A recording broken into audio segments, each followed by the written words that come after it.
All right. Looks like we're live. How's it going, everyone?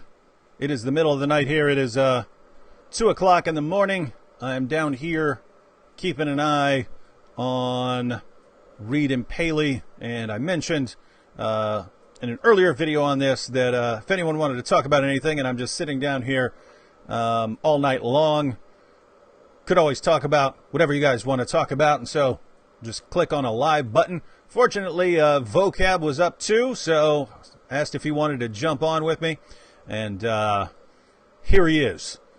So, I am always up. Yeah, you don't get a lot of sleep, man. You seem like you get like 4 or 5 hours, based on what I've seen. I get less than that, and it's totally unhealthy. Yeah, that eventually catches up with you. Yes, I will definitely die early. And be fat when I die, also. Fatter than I presently am. Yeah. Hey, oh, look at that. What? Hold up. We got, Everything looks fine, by the way. I'm looking. Comments on Fury versus Wilder.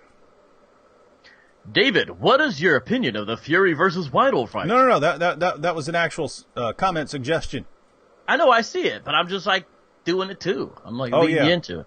No, that was actually the first heavyweight fight that I've been interested in a while.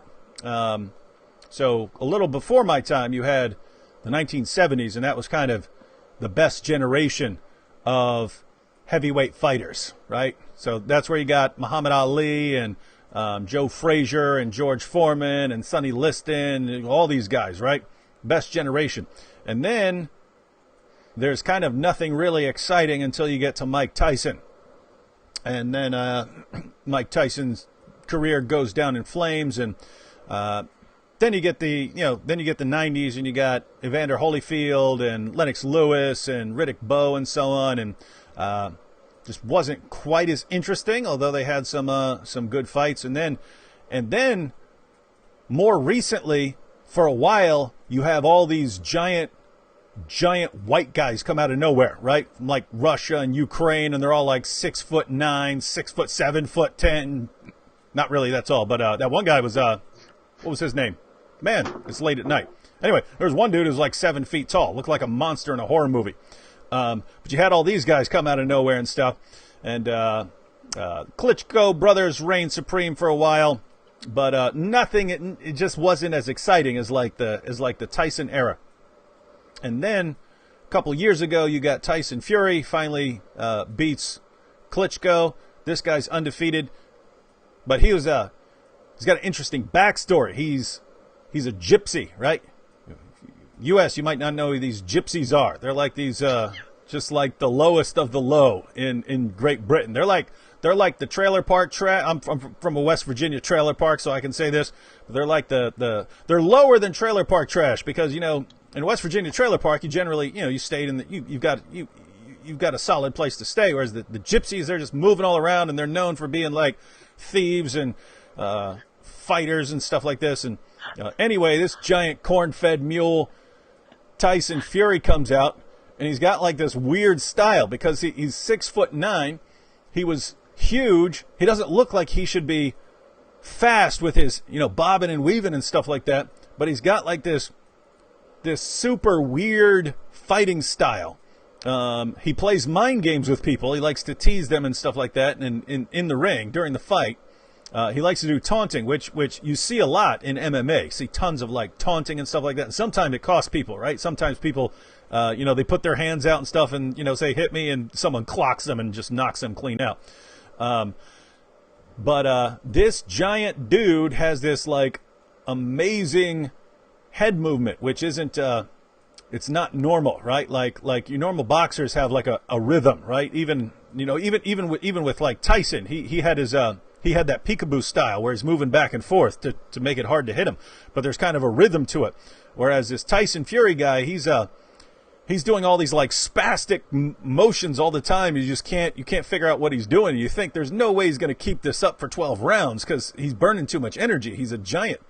But I don't know what I don't know what kind of Wheaties he eats in the morning, but he keeps it up. And so, but anyway, the reason he was interesting was I mentioned it a couple of years ago, right after he won the heavyweight championship. He tweeted out my testimony video just nowhere. I didn't send it to him or anything. He randomly tweets out my testimony video. So I thought that was cool, and I was like, oh, let me follow this guy. And then he had a mental meltdown. So he ballooned up to like 450 pounds, was doing drugs and everything else, got all his belts stripped from him, and the only thing he had left was he's the lineal champion, right? That's the guy who there's no belt that you wear for it. You're the man who beat the man. So he's the guy who beat Klitschko. So you kind of can't be the man until you beat the man who beat the man. So anyway, this guy comes out of retirement. I guess he wasn't really retired. He was just not doing anything. So he goes from 450 pounds down to like 265 pounds, and then he's going to fight Deontay Wilder, who's a knockout artist. He's also undefeated. So they're both undefeated. So that's why it was interesting. You've also got Joshua, who's undefeated. So you got these three undefeated fighters who Joshua and Wilder are kind of knockout artists, right? And normally that's my favorite kind of fighter, right? Tyson's a knockout artist. These guys have different fighting styles, but they're just more exciting fights than seeing fights go the distance and come down to decision. And so normally I would be favoring the knockout artist, but with Tyson Fury, it's kind of a Cinderella story where this guy he wasn't supposed to become heavyweight champion of the world, but he did. And then he screws that up, loses it, and then so he's making a comeback.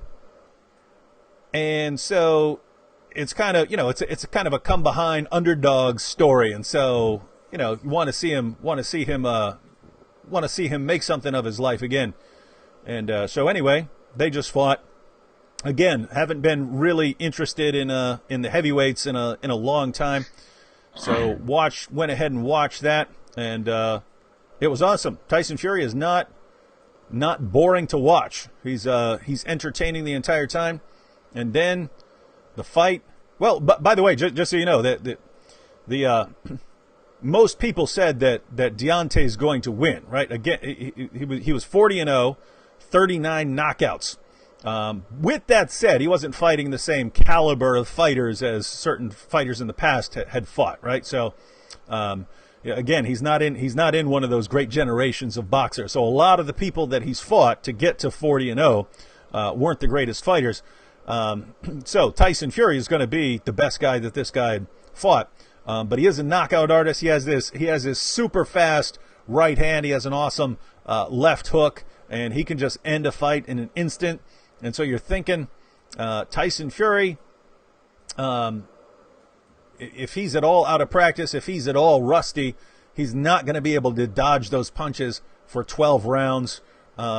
He's going to get knocked out. If by some odd chance he is Tyson Fury and he is able to dodge those punches, then it will go the distance and it'll come down to the decision, and Tyson Fury will probably win the decision because if you watch these kinds of fights, someone like Tyson Fury, he's like Money Mayweather in the sense that he'll build up points throughout the fight, and if you don't knock him out, he's just going to win on points. Whereas Deontay Wilder, he's trying to knock him out the entire time, so he's not building up those points because he's trying to knock him out with these big punches, and so he's not building up a lot of points with jabs and so on. And so if it goes the distance, the idea would be that Tyson Fury would win, and to most people, that's what it looked like happened. Looked like Tyson Fury clearly won. He got knocked down twice. One looked like more like he was off balance. One looked like he might have gotten knocked out, but for some reason he was able to spring right back up. But he was pretty dominant the entire fight in terms of points, so should have won. Turned out to be a draw, and not terribly upset about that because it means they're obviously gonna have a rematch, and I think Deontay will have to adapt to that. I think he's gonna realize, hey, hard to knock this guy out. I need to be building up points throughout the fight like he does, so that if it comes down to a decision, which it might with this guy's spastic head movements and stuff like that, then Yep, got to do with that. Anyway, those are my fight thoughts. You have any thoughts on that, vocab? You probably don't even watch fights because it's too violent. Hey, where'd you go? I just heard you freeze up for a second, or maybe it's on my end. But I have a couple comments. You froze up. One is, people need to take you when you're imitating his spastic head movements. Someone needs to take that and turn that into a GIF or a GIF, depending on how you want to pronounce it. Number one. Number two, if I could briefly tell you about my favorite era of boxing, it's the era of Soda Popinski. You know, he came out with that bottle. Mike Tyson's Punch-Out, man. He's clearly always drunk, and then I really like King Hippo's style where he would drop his I like pants. King Hippo. Bald Bull had this bull charge that was quite amazing. Don Flamenco would always taunt the opponent. You know, these are flamboyant characters. I don't think this era will ever be duplicated. You can't figure out the Great Tiger with his blinking ruby and his turban. Hey, quit looking at the list. I can name everyone without looking at the list, man. And also, there's Glass Joe, who he was just kind of a mess, you know, but nonetheless, I appreciated. Piston Honda, Von Kaiser, Sandman, Mr. Sandman. Who's left? I'm trying to think. Hey, I remember. Hold on, I'm giving you a hint. Hey, I was in Macho Man. I was in elementary school when I got a Nintendo, which was a big deal if you're poor, right? And so I got that, and my grandma gave me the game Mike Tyson's Punch-Out, right? So I put that in there. Didn't take long to beat Glass Joe, Von Kaiser, Piston Honda, little bit trickier, but I beat those three the first night I got it, and then I got to Don Flamenco, and he comes out doing the dance with that flower, and I remember yelling, "He's gay! I'll kill this dude!" Right?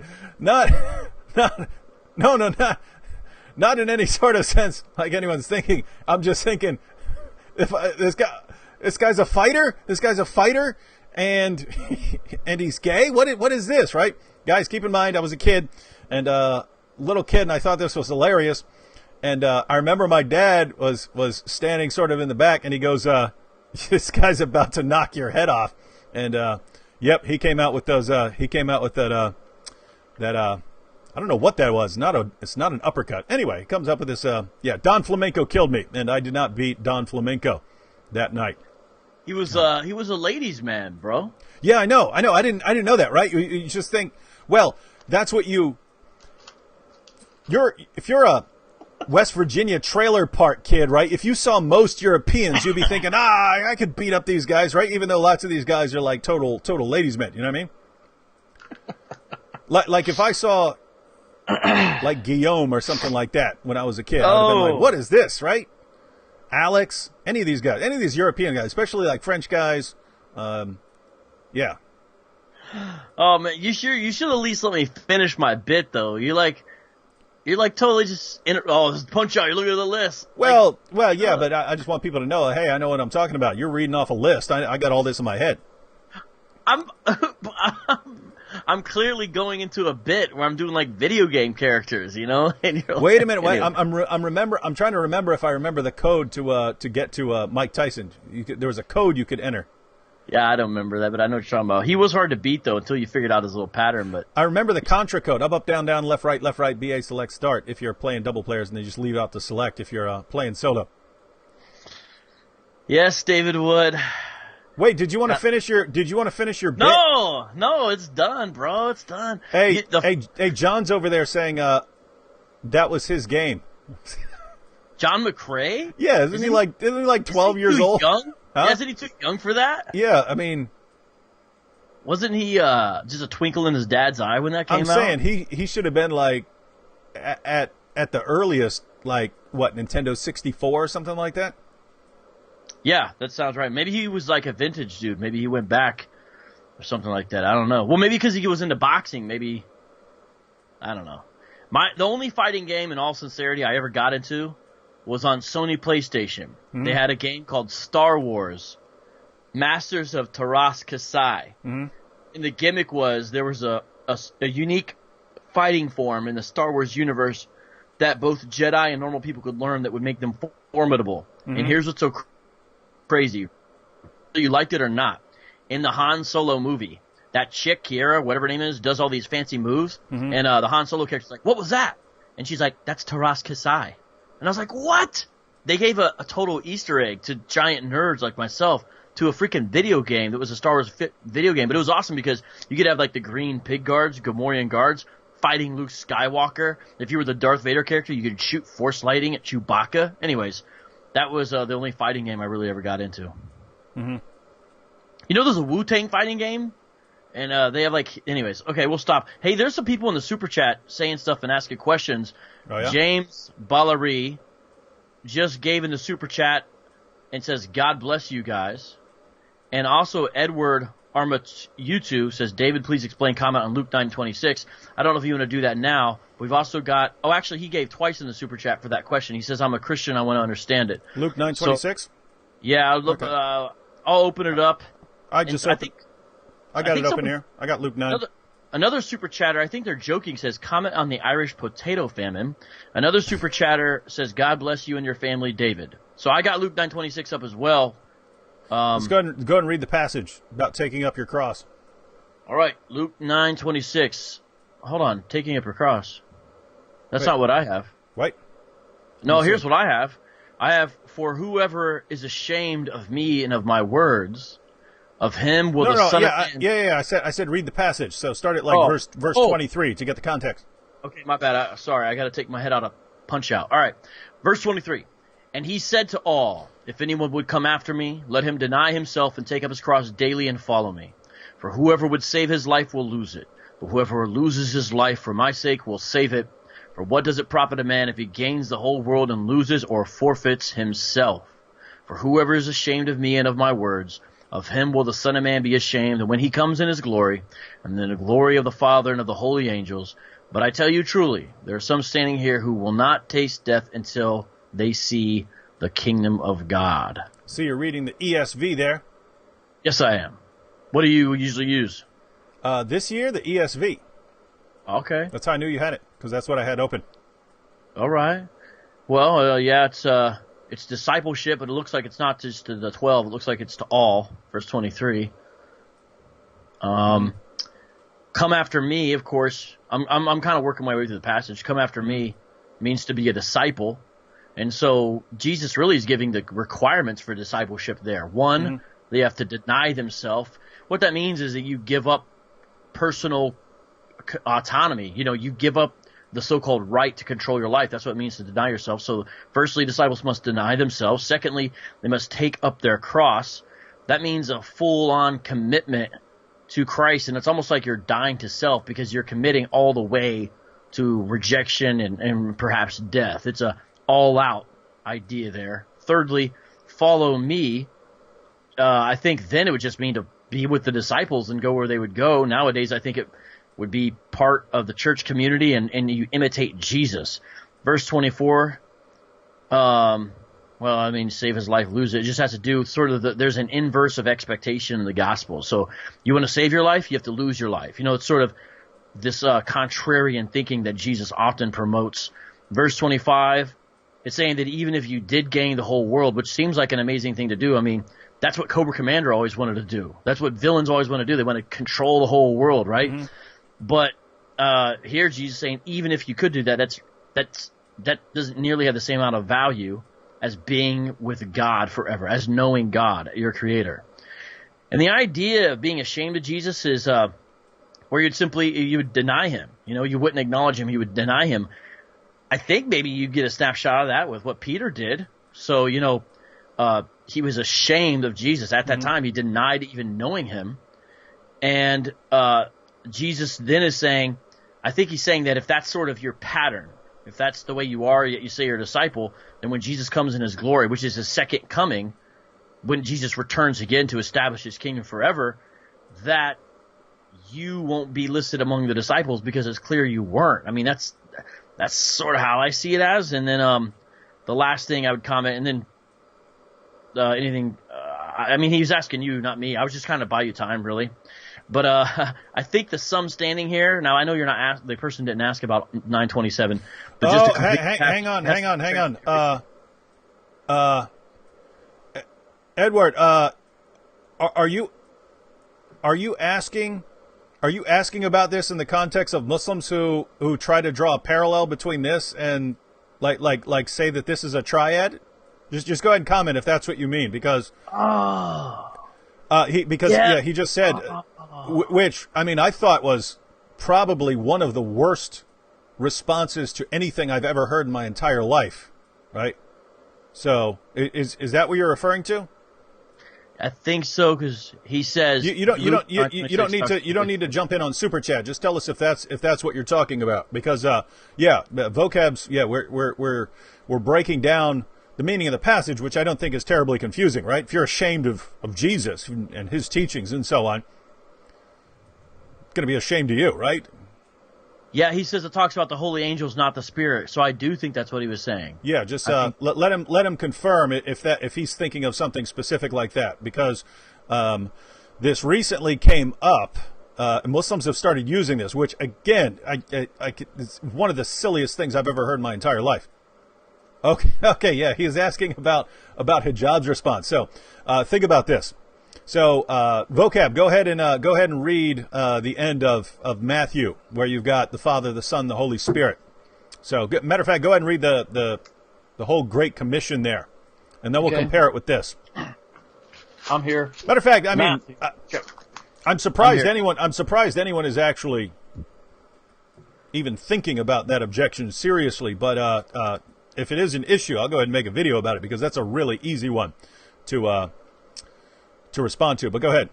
Matthew chapter 28, verses 16 through 20. Now the 11 disciples went to Galilee, to the mountain to which Jesus had directed them.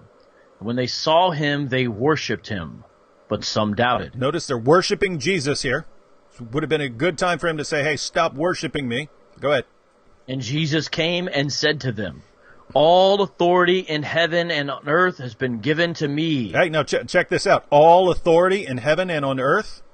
And some people will point out, but it says given to him, right? Given to him. Well, yeah, think about this in the context of the whole chronology of Jesus, right? He is the eternal divine Son. He lowers himself, right? So read John 1 and Philippians 2. Which talks about the incarnation, Jesus emptying himself in order to take on human nature. But then he lives as a human, and then you have his death for sins and resurrection, and then he gets that glory back. And so you can read right here, especially the Great Commission in Matthew 28. Read that along with the prophecy in Daniel 7, where the Son of Man comes before the Ancient of Days. So this is the Son coming before the Father, and he receives kingdom and the divine service or worship that is due only to God. He receives this, and all people of all nations are going to worship him. So read that in that context. But so anyway, the idea here, all authority in heaven and on earth is given to Jesus. He's completed his work, and now the glory that he's laid aside, he gets back. But go ahead.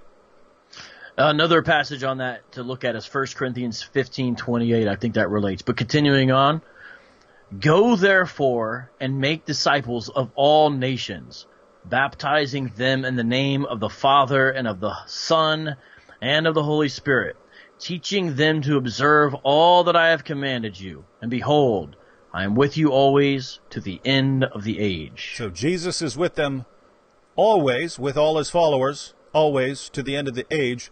And says right there, baptizing them in the name of the Father, the Son, and the Holy Spirit. Now, a couple interesting things there. One, again, Jesus is being worshipped, and he says that he now has all authority in heaven and on earth. What mere human being would say that he has all authority in heaven and on earth in a context where people are worshiping him?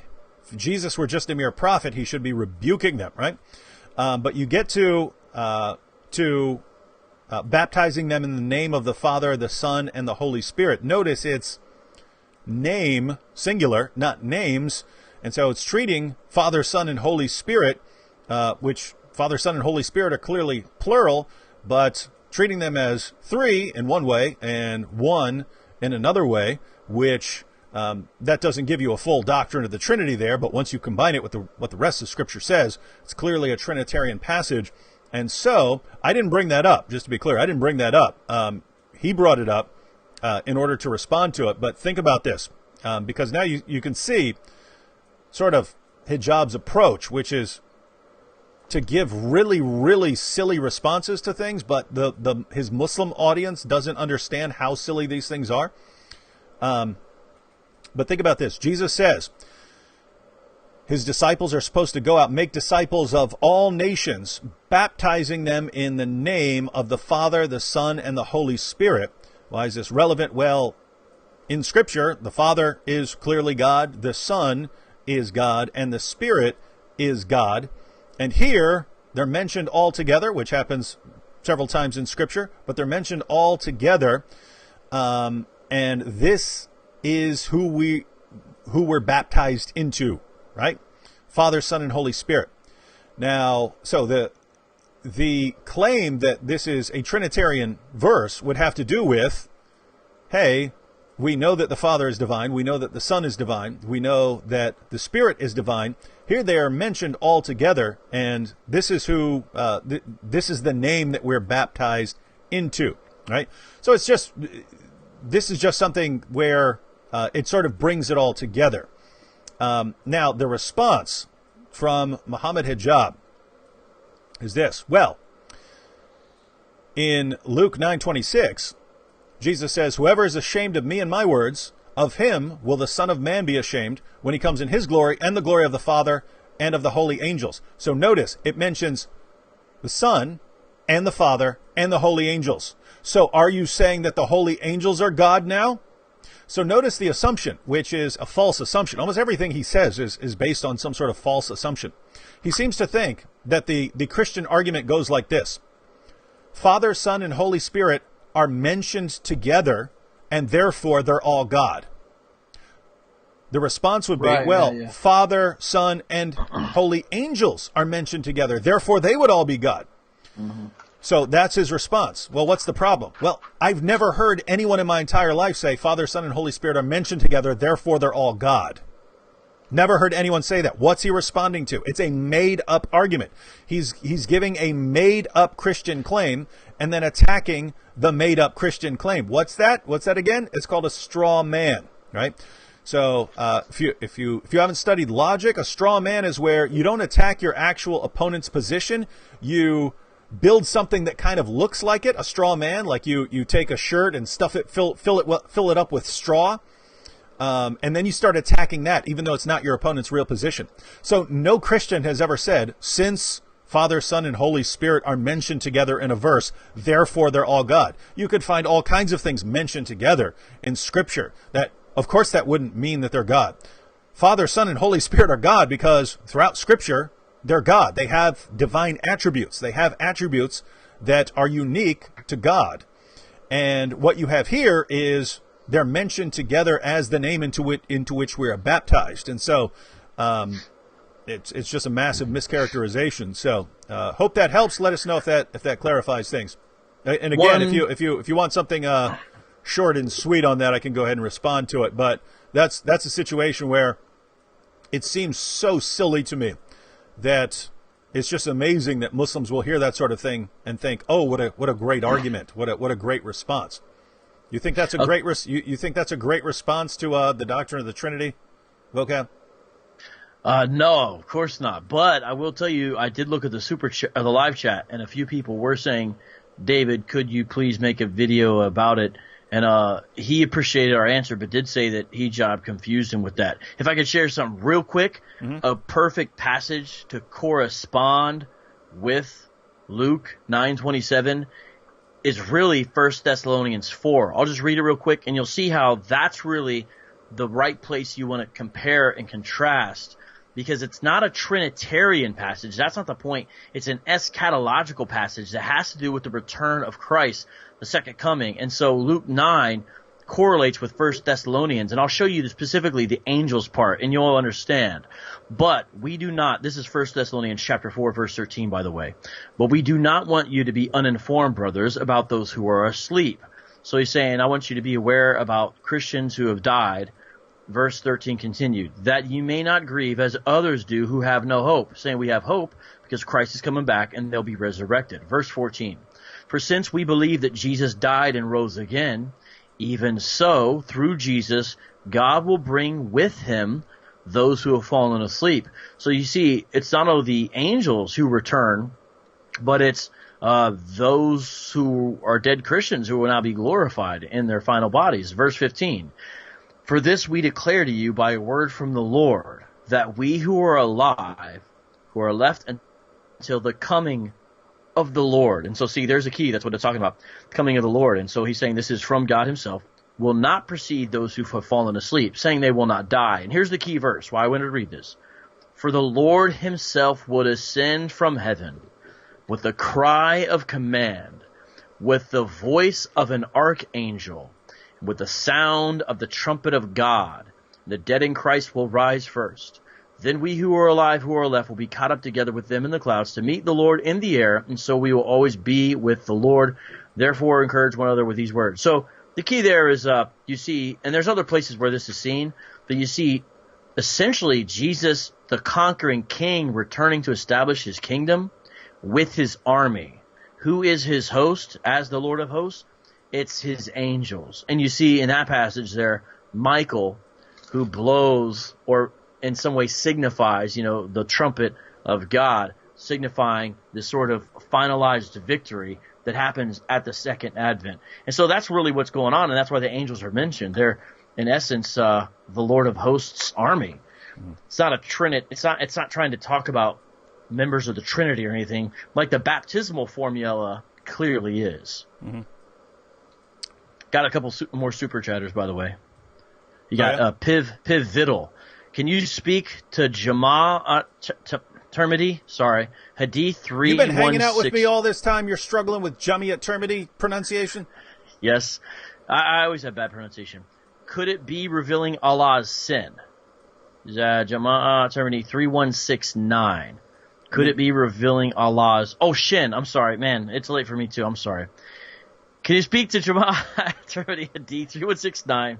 Could it be revealing Allah's Shin? Now, you guys may think I'm really dumb, but really what I'm doing, I'm giving David time to look it up. Yeah. That's what I'm doing. Well, I didn't... This is a borrowed laptop. My one where I have all the Islamic sources on it is not something... It's kind of old, so I wouldn't try to live stream on it. But... Well, want me to... No. I just went to the site where I download them. By the way, the site, it's kalamullah.com. KALAMULLAH.com.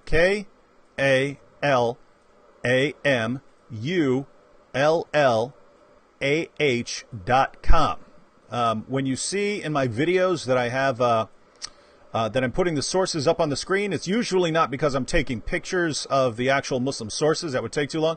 I have the source. I have the hard copies, but you can get the PDFs of the main collections of hadiths in English and Arabic, which is the same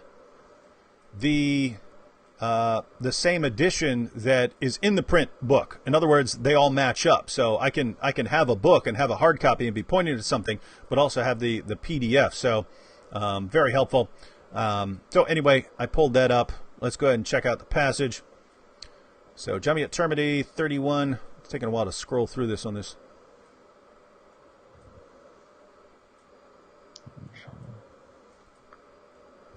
Said 31 what? 3169. They don't have colons or anything like that. It's just 3169. Okay. So hopefully we're using the same numbering system right here. Whoops.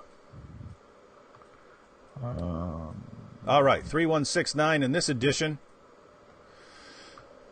Imran bin Hussein narrated, "We were with the Prophet on a journey when some of his companions fell behind, so the Messenger of Allah raised his voice, reciting these two ayat. O mankind, have taqwa of your Lord. Verily, the earthquake of the hour is a terrible thing. up to his saying, but Allah's torment is severe. When his companions heard that, they hastened to catch up with him, since they knew that he had something to say. He said, "Do you know what day that is? That is the day when Adam will be called. His Lord will call him and say, 'O Adam, send forth those who are to be sent to the fire.'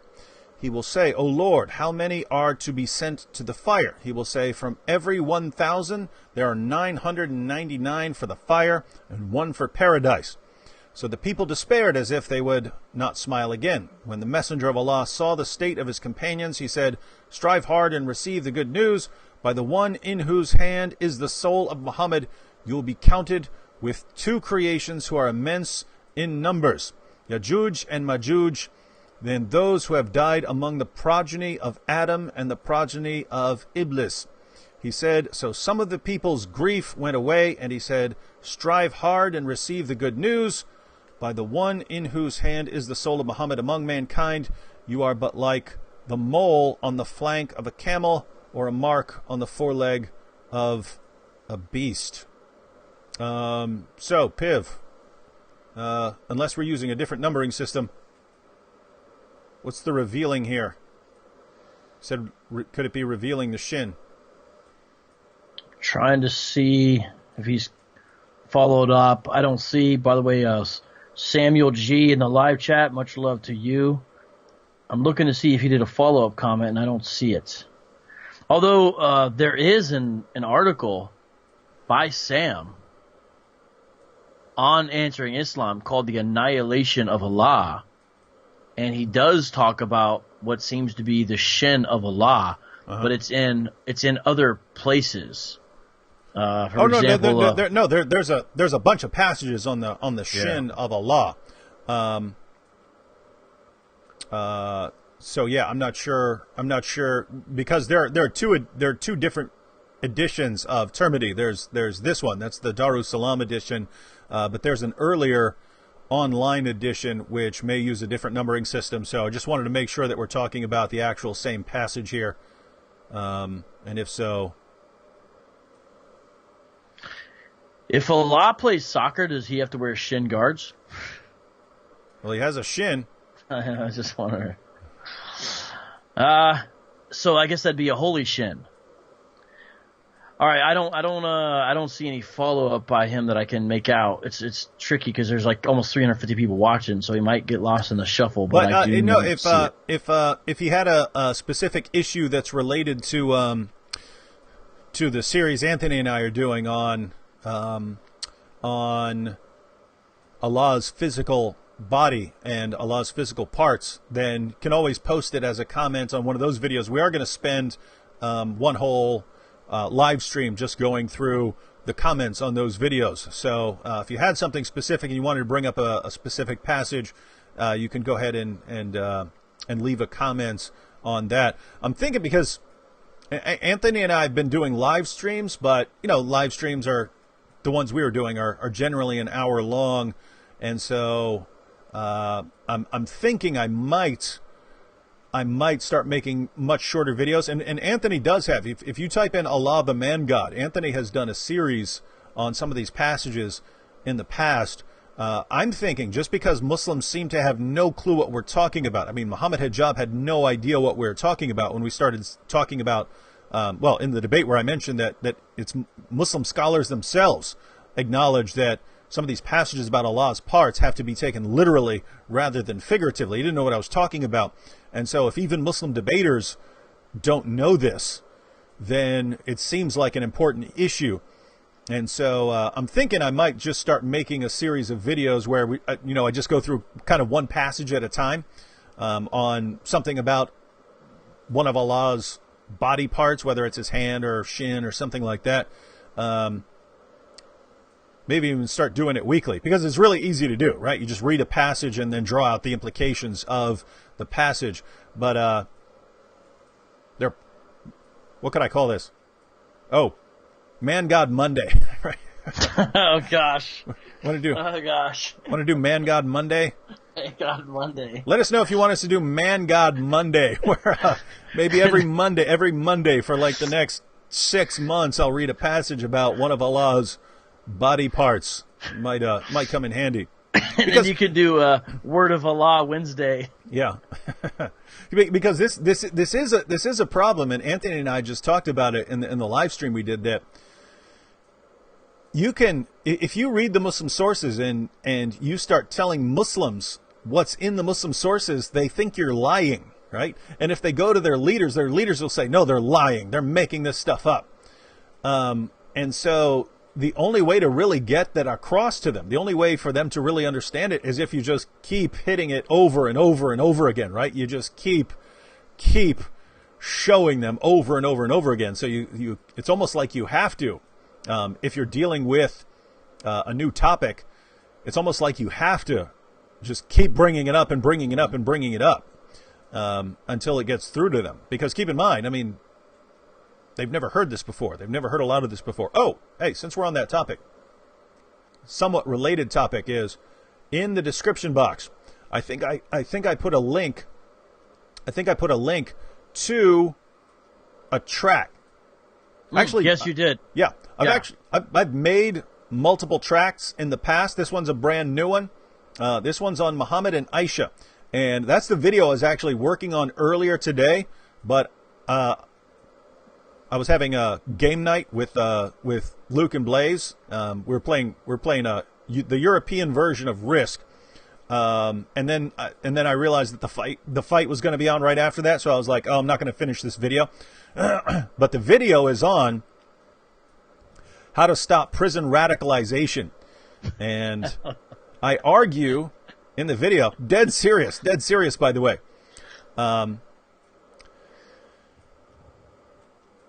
The way to end prison radicalization is to show inmates that Muhammad had sex with a 9-year-old girl. And the reason this would work is, for any of you who've been to prison, I've spent many years in prison back in the day. But there are basically two rules that are the most foundational. One, don't snitch, and two, don't molest kids, right? That's it. Those are the two foundational rules. In other words, the people in prison who are considered the bottom of the barrel, the absolute scum of the prison system, are snitches and child molesters. And so if you understand that the very heart of the convict code is don't mess with kids, if you then go and show inmates that Muhammad had sex with a 9-year-old girl, you're going to stop prison radicalization, right? Because they don't know that. I heard that once, all the years I was locked up, even though I was studying Islam and interacting with Muslims. I heard that once the entire time I was locked up, and I assumed the guy was making it up. I was like, there's no way this is true. People would not be converting to Islam in here if Muhammad had sex with a 9-year-old girl. They would never accept that, right? So I assumed that it was false. Anyway, the point is, they just don't know, right? They just don't know this. If you got that information across to inmates, you'll stop prison radicalization. By prison radicalization, I mean this ongoing problem of people converting to Islam in prison and then coming out of prison as jihadis ready to fight. So there are people who are building an army of jihadis within prison walls to be used in the future when necessary. And so what are you going to do about that, right? Well, there's actually a pretty easy solution. I put a track down there, and again, I'll have a video on this. But if people in whatever areas they're in, especially people who actually know inmates, in other words, if you've got, like I have, both my brothers are locked up right now, right? Which people don't know. My very, very dysfunctional family. Guys will pull out a gun in a heartbeat. Yeah. So anyway, so if you're like me, you always kind of know people in prison. So maybe you have a friend in prison or a relative in prison. You don't have to. You can always. There are websites now that are inmate locators. You can actually look up inmates in various prisons. You also have people who are involved in prison ministry, so people who actually go into prisons, lead Bible studies and things like that. But the bottom line is, if you get some contact info for some inmates and you print out some information about Muhammad and Aisha, and you actually get that into the hands of inmates in the prison system, if inmates find this stuff out, they will not hesitate to share that, right? People on the outside, people out here are very often politically correct. Inmates aren't like that, right? If you're a Muslim and you walk up to an inmate and say, hey, you need to convert to Islam, if he knows that Muhammad had sex with a 9-year-old girl, he is going to bring that up. I guarantee you he is going to bring that up very, very quick. And by the way, I mean, people think I'm like that, right? People think, hey, David, he just blurts out all these things. He doesn't hesitate. Right. That's my background, right? And that's how lots of other guys are. So if you actually equip these guys to start undermining Islam, you've just solved one of the biggest problems that's confronting our children in the future, namely what's going to happen when all these jihadis do their work. Because I don't know if people know the statistics, but so far 1,500 people who went to the Middle East to join ISIS are now in the prison system in Europe, but they're not going to stay there, right? These are people, they know they left. They know that they went and went to the lands of ISIS, but they don't know any specific crime that they committed. So they're able to put them in prison for some sort of aiding or abetting a foreign terrorist organization or something like that, traveling to a foreign land, doing something like that. But they're, on average, the prison sentence is 3 to 5 years. So you're talking about people who went and joined ISIS, but the governments don't have any specific information beyond that. And so they're only able to put them in, to lock them up for a couple years. So you got 1,500 of these people doing prison dawah, right? They're recruiting the next generation of jihadis. And the governments have no idea what to do about that, right?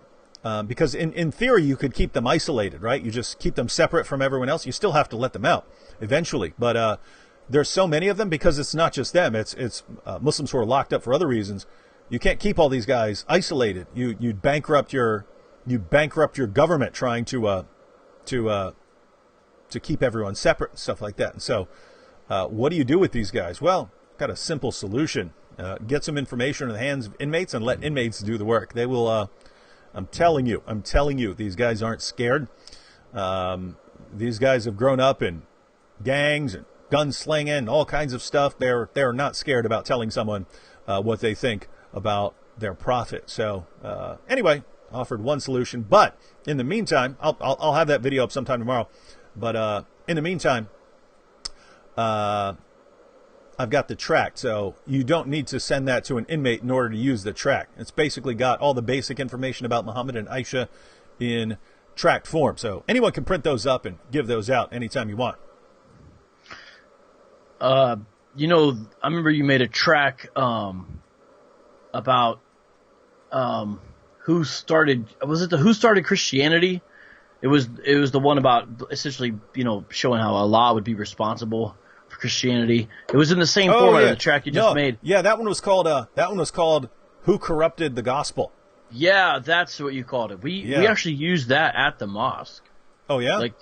George had a ton of those printed out.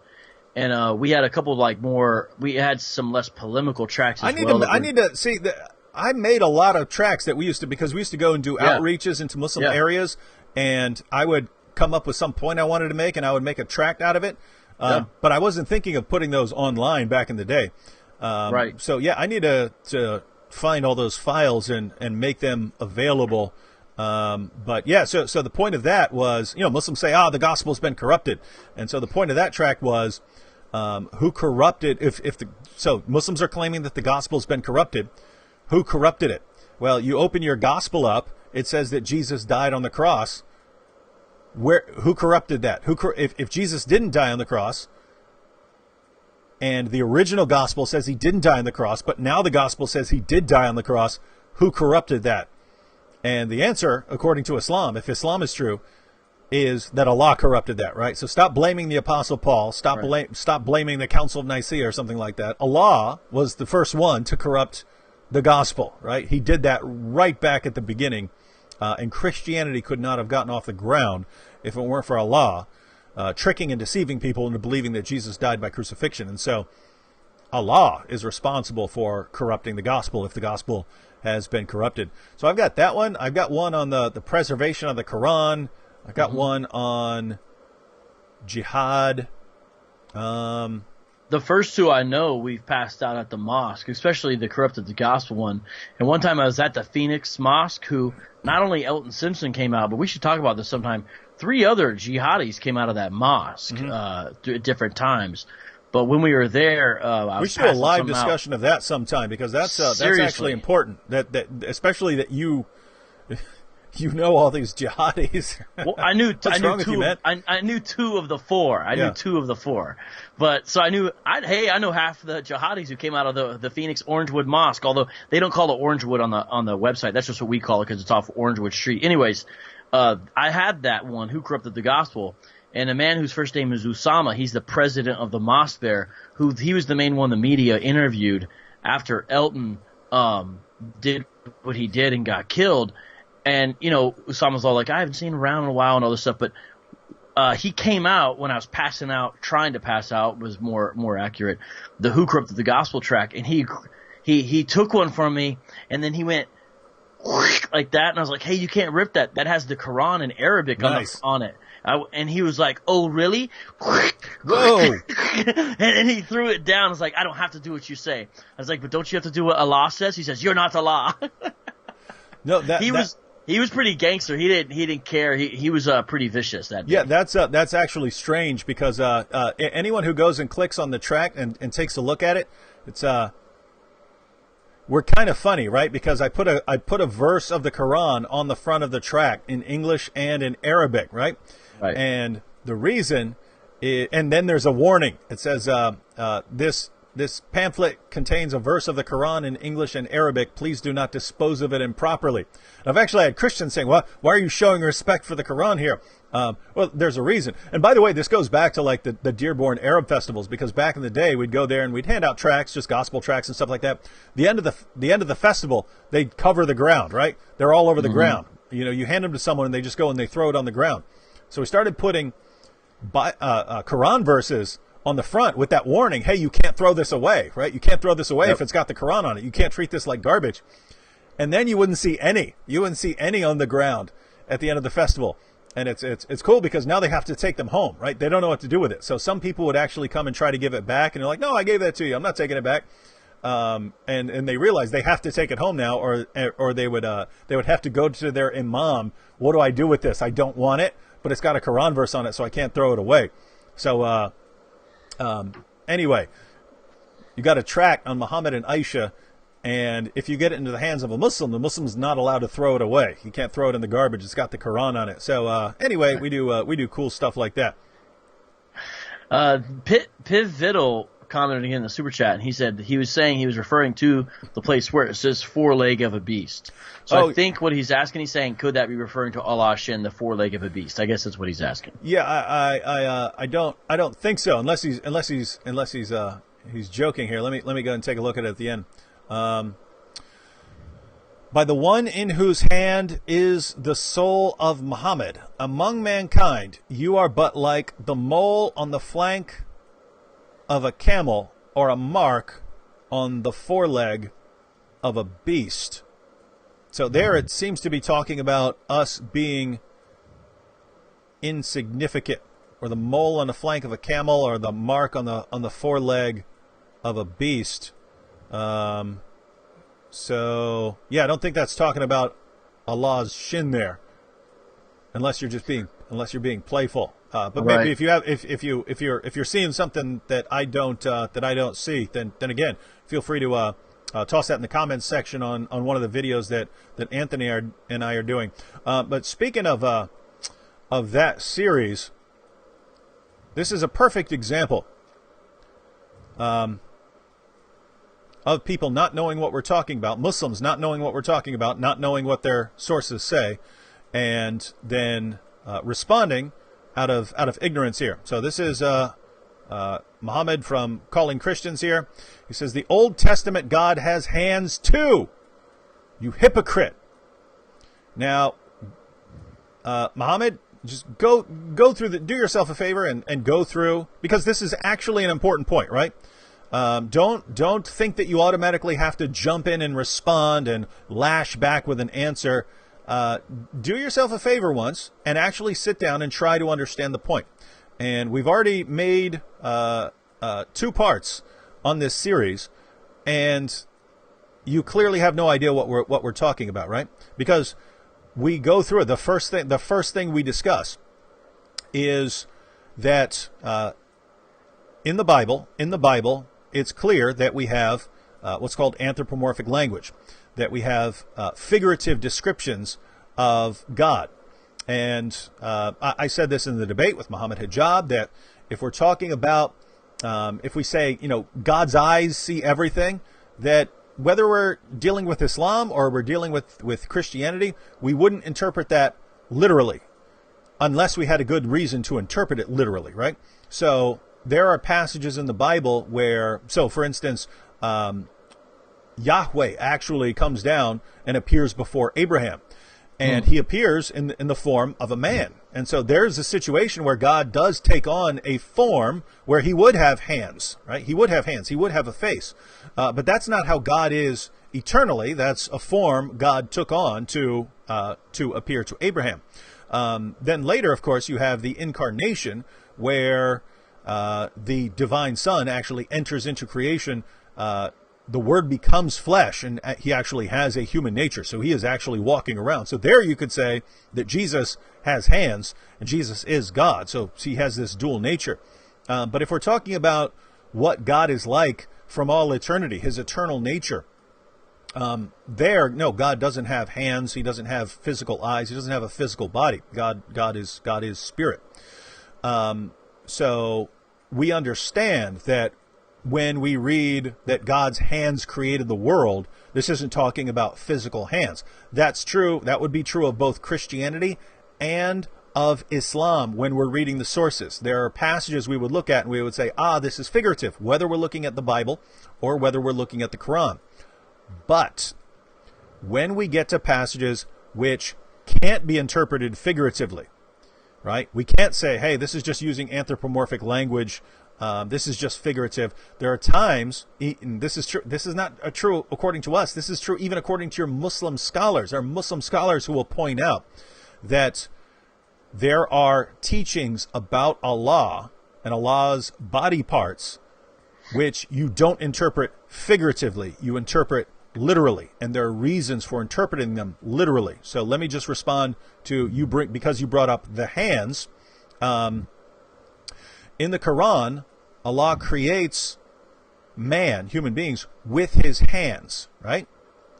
Now, you also have, in the Muslim sources, you have a bunch of hadiths on this, but Allah only creates 3 or 4 things directly with his hands, right? And Allah creates Adam with his hands specifically so that Satan would understand that Adam is set apart. He's different from the rest of creation. Now think about this, right? Because normally, again, whether we're talking about Christian sources or Muslim sources, if we read God created everything with his hands, we would assume that this is figurative language, meaning that God created everything with his power or something like that. And he's just telling us this information in language that we can understand. But there's a problem here, right? What would hands mean here in the Muslim sources? That Allah is creating Adam and only a couple other things directly with his hands. And this is to set these things apart from the rest of creation, to show that Allah is creating them differently. Well, here hands can't just be figurative language for God's power or something like that. Because God creates everything like that, right? So how would Adam be different if God is creating him with his hands? So here you can't say that it's figurative for something else, because whatever else you mean by that, that's how God creates other things. God is doing something different with Adam, and he's setting him apart by specifically creating him with his hands. And so here, even you go to your Muslim scholars, right? If they're taking these passages seriously, that they're creating, they're acknowledging that Allah must have hands. Now they'll say his hands are different from our hands because Allah is different. But they're saying, no, we have to interpret hands here literally. We have to say that Allah has literal hands. So if you're saying that we're in the same ballpark on that one, we're just not, because we don't say that. So I heard, according to some translations, even that Allah has jazz hands. I'm sorry, man. I think I read that in sorry, I read that in the top steer literature somewhere. Yeah, you get an awesome sense of humor. What is it for you? Is it midnight? Is it 1 o'clock? Yeah, it's 1 a.m. It's 1 a.m. But it's whatever. It's just normal, man. I'm just keeping it real, homie. Nah, but also Sam has a great not Sam. I'm sorry. Anthony has a great article on Answering Islam called "Allah's Hands More Than a Handful of Look Evidence." at this! Look at this! What? Just wanted to go through and read this comment, right? So because this is a problem I find over and over again. Namely, no matter how clearly you say something, there are Muslims who just won't get it, won't understand it. So let's read the response here, right? I just gave my response. And what did I say? Right? What did I say? Whether we're reading the Bible or whether we're reading the Quran, there are descriptions of God that we would interpret anthropomorphically or figuratively, right? And we would normally do this with something like God's hands creating or something, right? So notice that's consistent, right?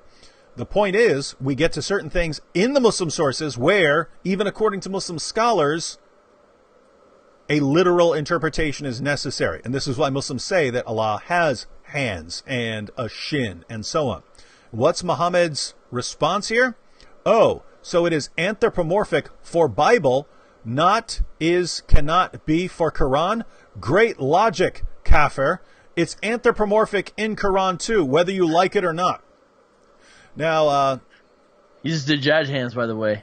It's really a sad state of affairs because you can be, and I don't know whether this is an intelligence problem or just a kind of spiritual blindness, but when you're dealing with someone like Muhammad here, how do you even continue the conversation, right? Because no matter, you guys go ahead and tell me here in the chat, was I clear on that? Well, I mean, I felt like I was clear, right? I felt like I was clear that we use language in a certain way, and it seemed like I was applying it consistently, and then I showed why certain Muslim descriptions are actually different in the Muslim sources, and according to Muslim scholars, they have to be interpreted literally.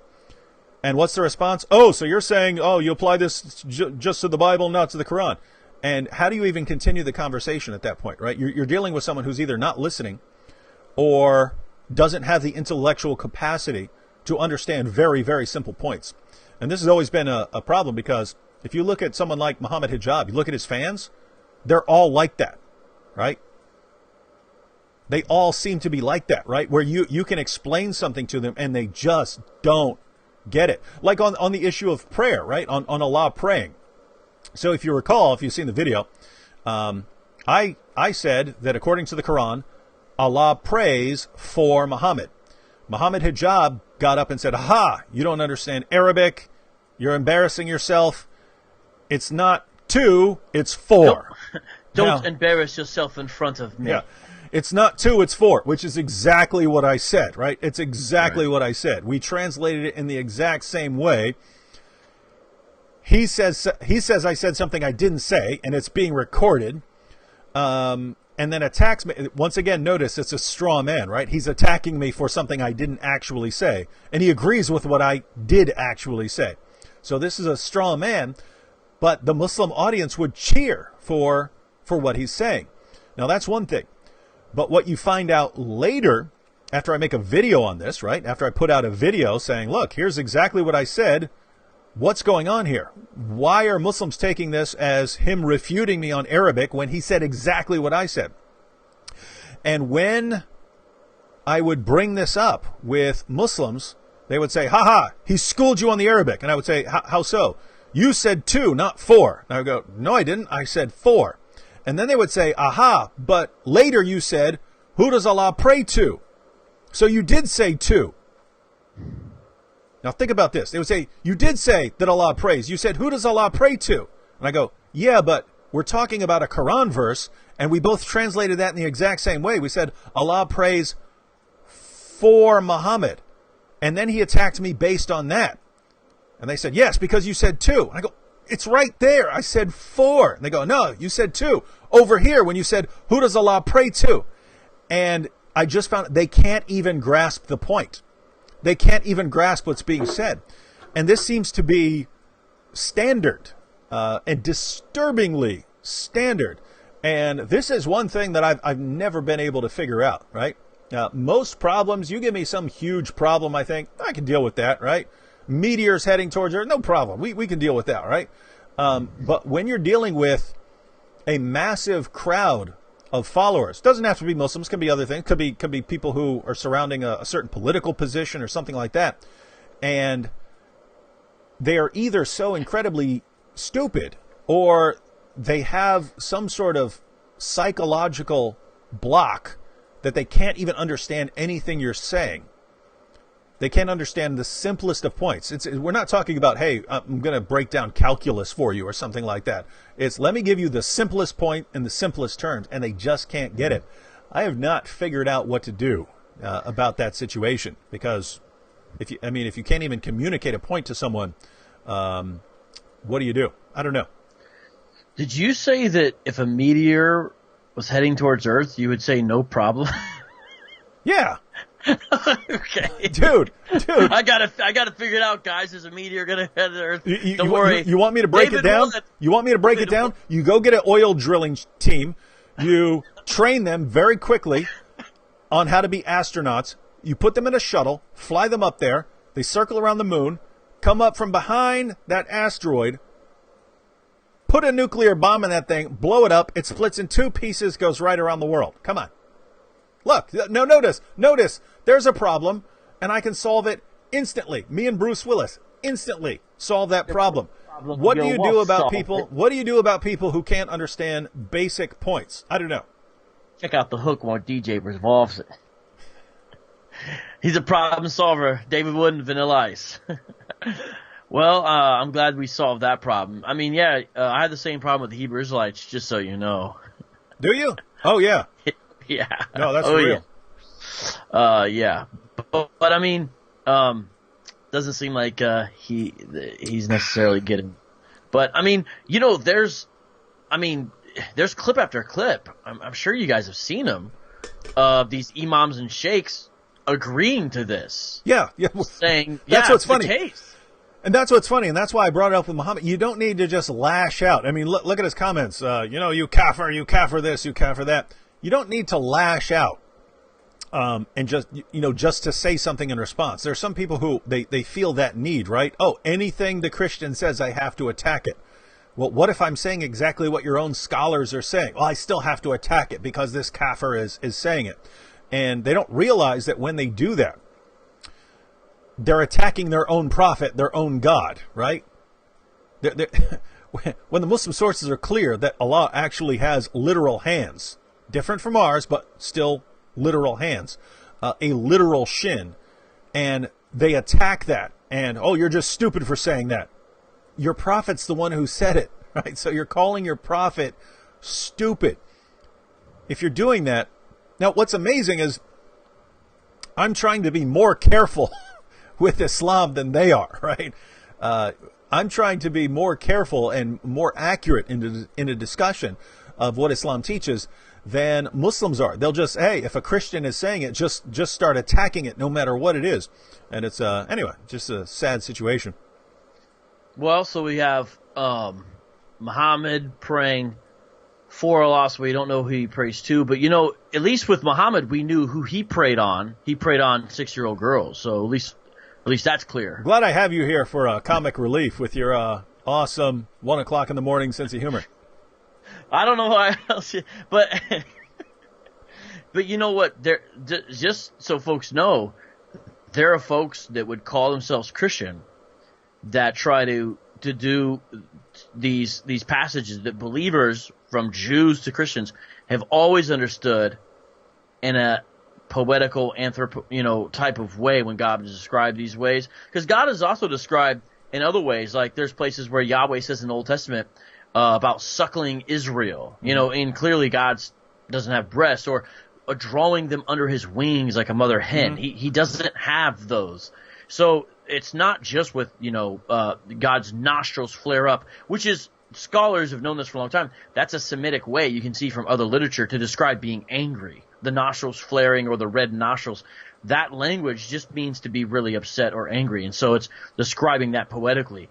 And so anyone within the Christian community who has ever said that it means God has body parts have been deemed heretics. There's very rare examples, but there's a few within the prosperity gospel movement. So Copeland and Hagen, because they take God down to our level. It's a long story to get into the prosperity gospel. Hank Hanegraaff has 2 great books on it, though, Christianity in Crisis and Christianity in Crisis in the 21st Century, where he breaks this down, how they do that. But those folks have always been considered heretics for that, and they have to use really bad hermeneutics to do so. So, you can hear Kenneth Copeland, because Hagen's dead, still talk about it while he's on his, $35 million jet or whatever. But that's not everyone is saying, this guy's a heretic, this is incorrect, this is wrong. But it seems like within Islam, you got a lot of Muslim scholars who say, yeah, we've got to deal with these texts. That's what it says. But the average Muslim, like you said, lashes out. I mean, the videos are online. These things are there. So don't blame David Wood. Yeah, for real. Oh, by the way, how long should we go here? Well, the weird thing is, the longer we go, the more people watch. So we were at like 300. Now we're at 430 some. It just really? In the middle of the night here? Yeah, and we've gone over. Hey, I know everyone. A lot of people mentioned earlier where you're from, but tell us where you're from, because I basically want to know: are you up at 2 or 3 in the morning in the United States, or are you actually guys in other places? Now I know it's going to be a mixture. I know there are people from other parts of the world who are watching. I'm just trying to get the proportions here. Are there a bunch of people who just aren't sleeping in the middle of the night, and so you're staying up here and going, coming on this channel? Or is it the middle of the day or the evening for you because you're some other part of the world? Jani is from Finland.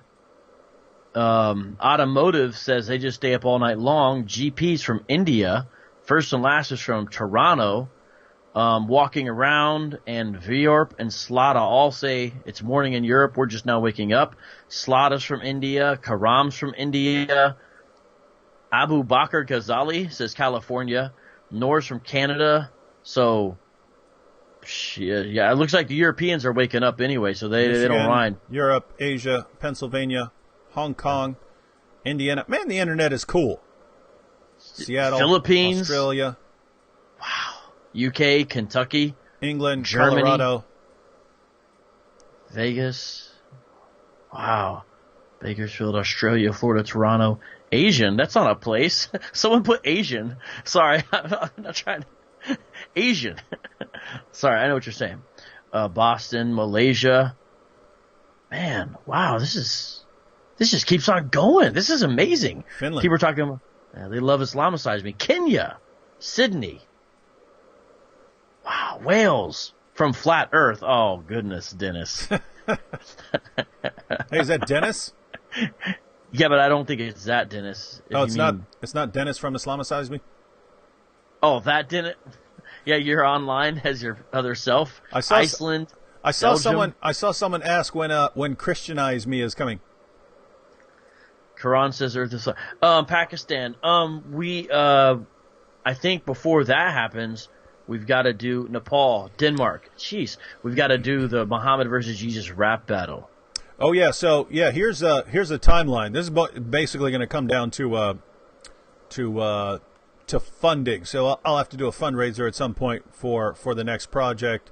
But yeah, the next big project we want to work on is the Jesus versus Muhammad epic rap battle. We've got the awesomest Christian diss rapper on the planet, who's going to be Jesus. He had a request that his face not be shown, so we're going to have that glowing. That's how they used to do movies back in the day. And then Vocab will be Muhammad. I'm actually concerned that you're not white enough, Vocab, because you're Italian. We wanted someone extremely, extremely white to play Muhammad. And so in the video, Jesus will be rapping about creating the universe and saving humanity and so on, and Muhammad will be rapping about all the people he killed and all the ladies he banged. So that would be the basic idea. But that's the next sort of big thing that we have to work on. As far as Christianize Me, before that, we'll probably do the atheist prequel. If you remember, in Islamicize Me, we start at the beginning. We're atheists, so we want to do a prequel on how we became atheists, and then have some fun stuff on that. And then afterwards, we do the sequel, which is once we become Christians, because in the video, at the end of the video, we just, we hear a simple gospel message, and we're so worn out. We're like, we'll try anything. And so we become Christians, and then it sort of fast forwards to, what we eventually become. But we want to do more. We want to do more than that. We want to do, us actually encountering some struggles as Christians, or wrestling with some important apologetics issues. The question is how we're going to make that funny. But so we're going to do all those if we get to them. But I mean, I don't know if this is ever going to happen or if we're just talking nonsense. But I still like, out of a lot of the ideas we discussed, what? I don't know. It probably things have to change. But I love the idea of a wrestling federation where each of the characters represents a different religious worldview. Remember, like, we would have the ultimate social justice warrior. Oh, yeah. I forgot about that. The ultimate social justice warrior. Yeah, that would be cool. And just all these different, oh, man. And you'd have them wrestle using their, like, religious worldview as their abilities and stuff. Oh, man, that'd be so epic, man. Oh, hey, some people are saying we should use makeup for you. Shlada said put baby powder on so to make you whiter. No, I don't want to use makeup because then I'll end up looking like you did in those videos you did for those one guys where, like, your whole bottom of your face disappeared. No. To play Muhammad, we got to make you extremely white, man. I know. We got to make you super pale. And then you could be rapping about how white you are. I'm white. Yeah, just keep on reading. Oh, man, dude. The Hebrews are going to use that, too. Look, Vocab Alone's on here bragging about how white he is. That's what's going to happen. People were still talking about the different places they're from. It's pretty, well, they just stopped now, but it's pretty amazing. So, by the way, everyone, how long should we go here? Because I'm basically up till 9 a.m. Let's just go till 9 a.m. It's 3:17. I should do that one night. I should just stay on for like 8 hours straight. No, I will eventually have things to do here, taking care of the kids. I'm actually surprised the alarms haven't gone off, because they usually go off pretty much every 30 or 40 minutes for something. Been clear so far. Now is is that how long you can go on YouTube? Is it 8 hours max? Is it? I don't know. There's some kind of limit. I forget what it is. I think it might be 8 hours, but I'm not sure what it is. There is some kind of, there actually will stop, because one time I had some friends and they forgot to turn off their software and the video was like 8 hours long, even though they didn't go 8 hours. So I'm pretty sure it is 8 hours. No. I mean, what do you mean, for a live stream or just for a video on YouTube? For a live stream. Because I know people post like 10 hours of, I would walk 500 miles or something like that, and then they'll just play it over and over again for 10 hours. You never saw those?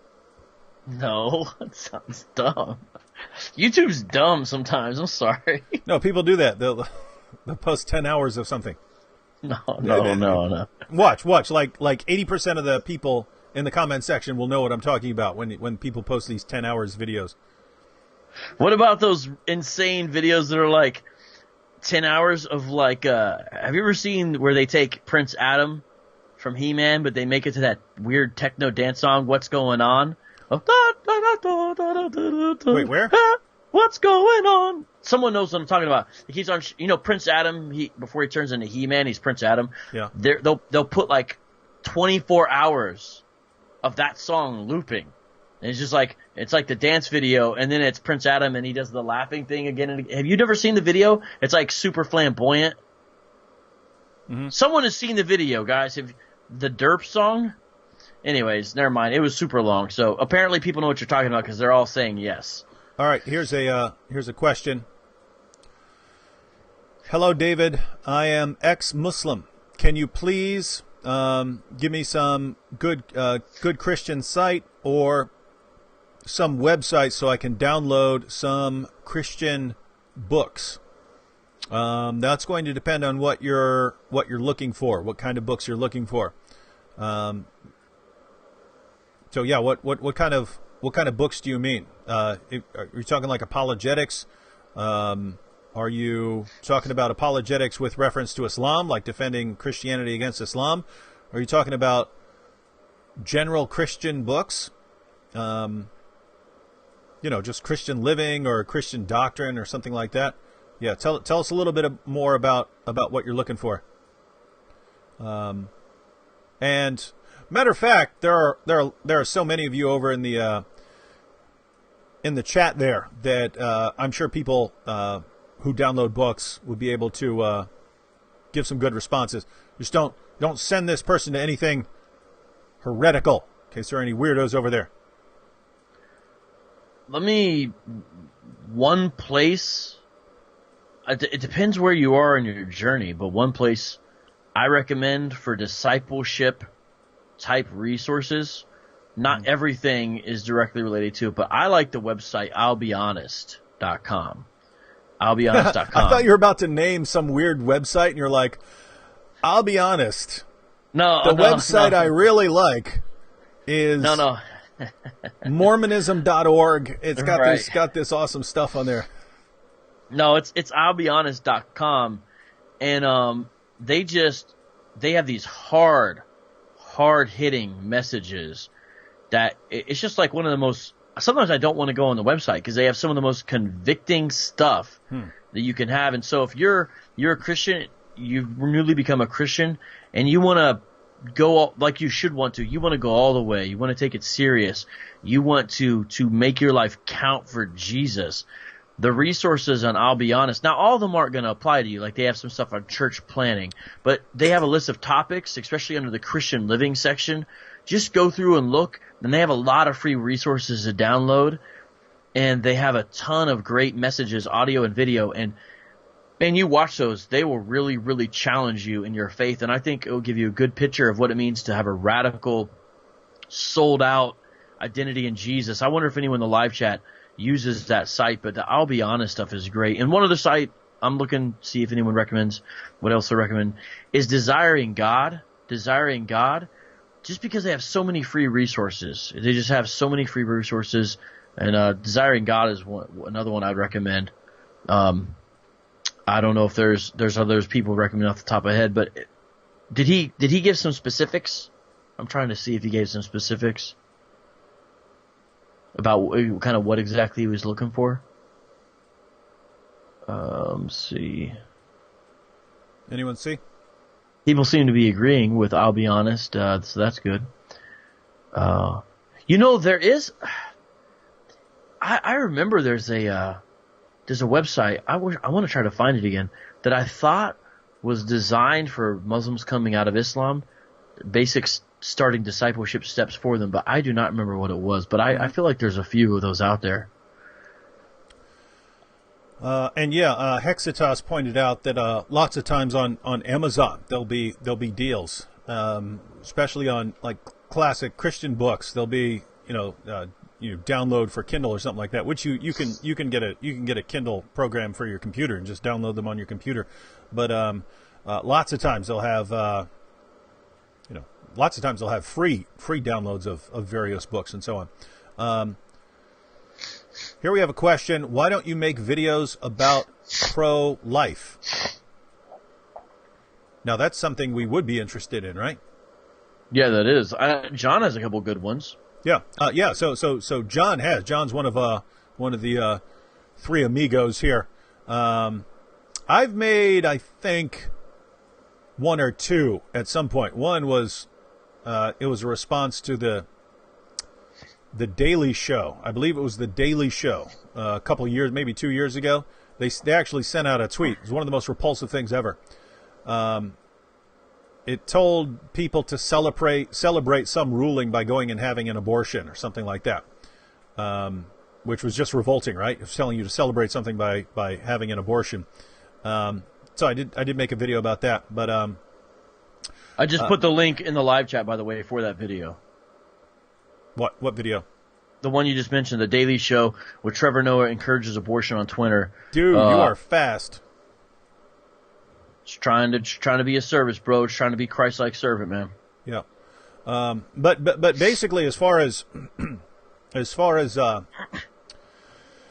making videos, because I get this all the time. Hey, David, why don't you talk about this? Why don't you talk about that? Why don't you talk about this? I view Christians as a body, right? And so it's always been my view that, well, there are certain people who can deal with 12 different topics, you know what I mean? Like 12 completely different topics, and still do them all pretty well. I'm not like that. I can only deal with a couple of topics and think that I'm still doing, a decent job addressing them. So I deal with Islam. Sometimes I deal with atheism because I do study. In fact, I want to make more videos dealing with atheism, just because I study that stuff a lot. So it's material that I have fresh in my mind. Would also at some point like to start making philosophy videos because I've spent a massive amount of my time over the past 20 years studying philosophy, ancient philosophy, medieval philosophy, modern philosophy. And so it's something I'd be, especially mainly some of the highlights, some of the stuff that's actually relevant to everyone. Because you have philosophical issues that are of no interest to anyone in the world apart from half a dozen philosophers, right, who specialize in that. That's how precise things can actually get. But there are other issues where, basics of moral reasoning or logic or something like that, which are relevant to everyone. And so wouldn't mind getting into some basics of philosophy. But once you start getting outside of those areas, in other words, areas that I've spent a lot of time studying, I usually don't feel like I do a good job. But we could do something on something like abortion with the knowledge that we have, because you can always make important points without mastering a field of knowledge or something like that. So we would be open to some videos on some practical moral issues, especially since these are kind of relevant to us, right? I mean, Vocab has 3 adopted sons. I have 2 of my 5 sons are physically disabled.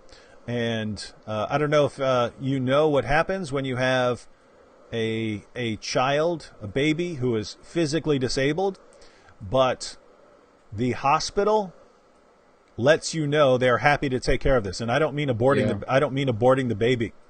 They come up to you and they say, so would you like to just provide comfort care for the child? Would you like, which comfort care means they shoot your baby up with morphine and then wait for something to go wrong. So they offer you the opportunity to just provide, and think about what they call that, right? Comfort care. It sounds good, doesn't it? They're shooting your baby up with morphine and letting him die, right? So anyway, but there are plenty of people. There are plenty of people who would say, hey, if you've got a disabled child, why would you let that child be a drain on your resources? Or it depends on how it depends on sort of the level of what kind of selfishness they're appealing to, right? Because they could say, hey, you're going to have a really hard life taking care of your kid. You don't want to have a really hard life. Don't you want to go out and be having fun and, not staying up in the middle of the night taking care of your kids? That would be completely irrelevant to me and my wife. We are going to love our kids no matter what and take care of them no matter what. But you could put it and say, why would you have kids who are going to be a drain on society, taking up the resources of society, when they're not physically capable of, contributing in a way that a normal, healthy child is going to contribute? So there are people who would believe that you should let these kids die, right?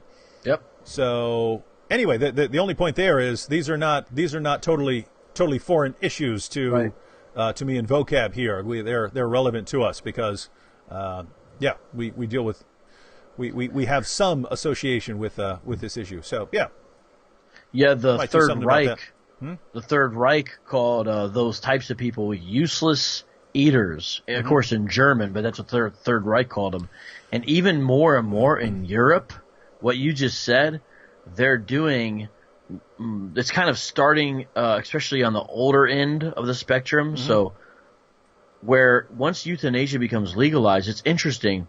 It doesn't stay a passive option, especially in a socialized medicine type of environment because of the cost issue.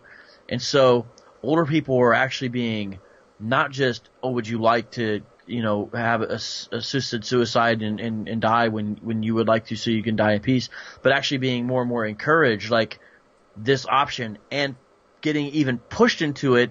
Just what you said, use the word should, as if it's a moral obligation for you to do this sooner rather than later as an older person who's draining at society. This is real stuff that's happening. It's not like some hypothetical simply stroke argument, because I keep on some of these stories. I listen to an awesome podcast daily. It's only 20 minutes long. Albert Mohler does a show called The Briefing, and he covers major worldview issue related in the news and just goes through them, but gives us sources and stuff and then a brief analysis. And he talks about these stories frequently, and it's pretty shocking, but it's crazy. You see Orwellian world. You see the Orwellian world coming to fruition more and more every day with some of this stuff. But it would be good to do some of those videos. By the way, I put the 2 links for John McRae's on What Do You Mean, his 2 abortion videos. He has one where he deals with 30 different abortion arguments and deals with them all. So he has a couple good resources as well. By the way, on the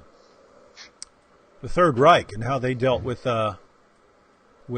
disabilities. You can actually read it, and I read it in a book called The White Rose, one of the best books of all time. But The White Rose was about a group of young Christian students who started a writing campaign against Hitler. Right? They were writing a leaflet called The White Rose, where they were encouraging resistance against Hitler, and they talk about some of the things that they saw along the way. There were several of them were eventually caught and executed, but the story by their younger sister talks about some of the things they saw along the way. And one of the things that they talk about that you don't hear a lot about was once Hitler rose to power, places like orphanages for disabled children and stuff, they had a portable gas chamber, right? It was in the back. It was in a kind of like a van, and they would bring this portable gas chamber to one of these places, one of these orphanages, a place where they had disabled kids or people with disabilities and so on, and they would have them get in the van, and then they're gassed along the way. And so one of the things that happened was the nuns or whoever it was who were in charge of the orphanages, they would know where these kids are being taken, but there's nothing they could do about it.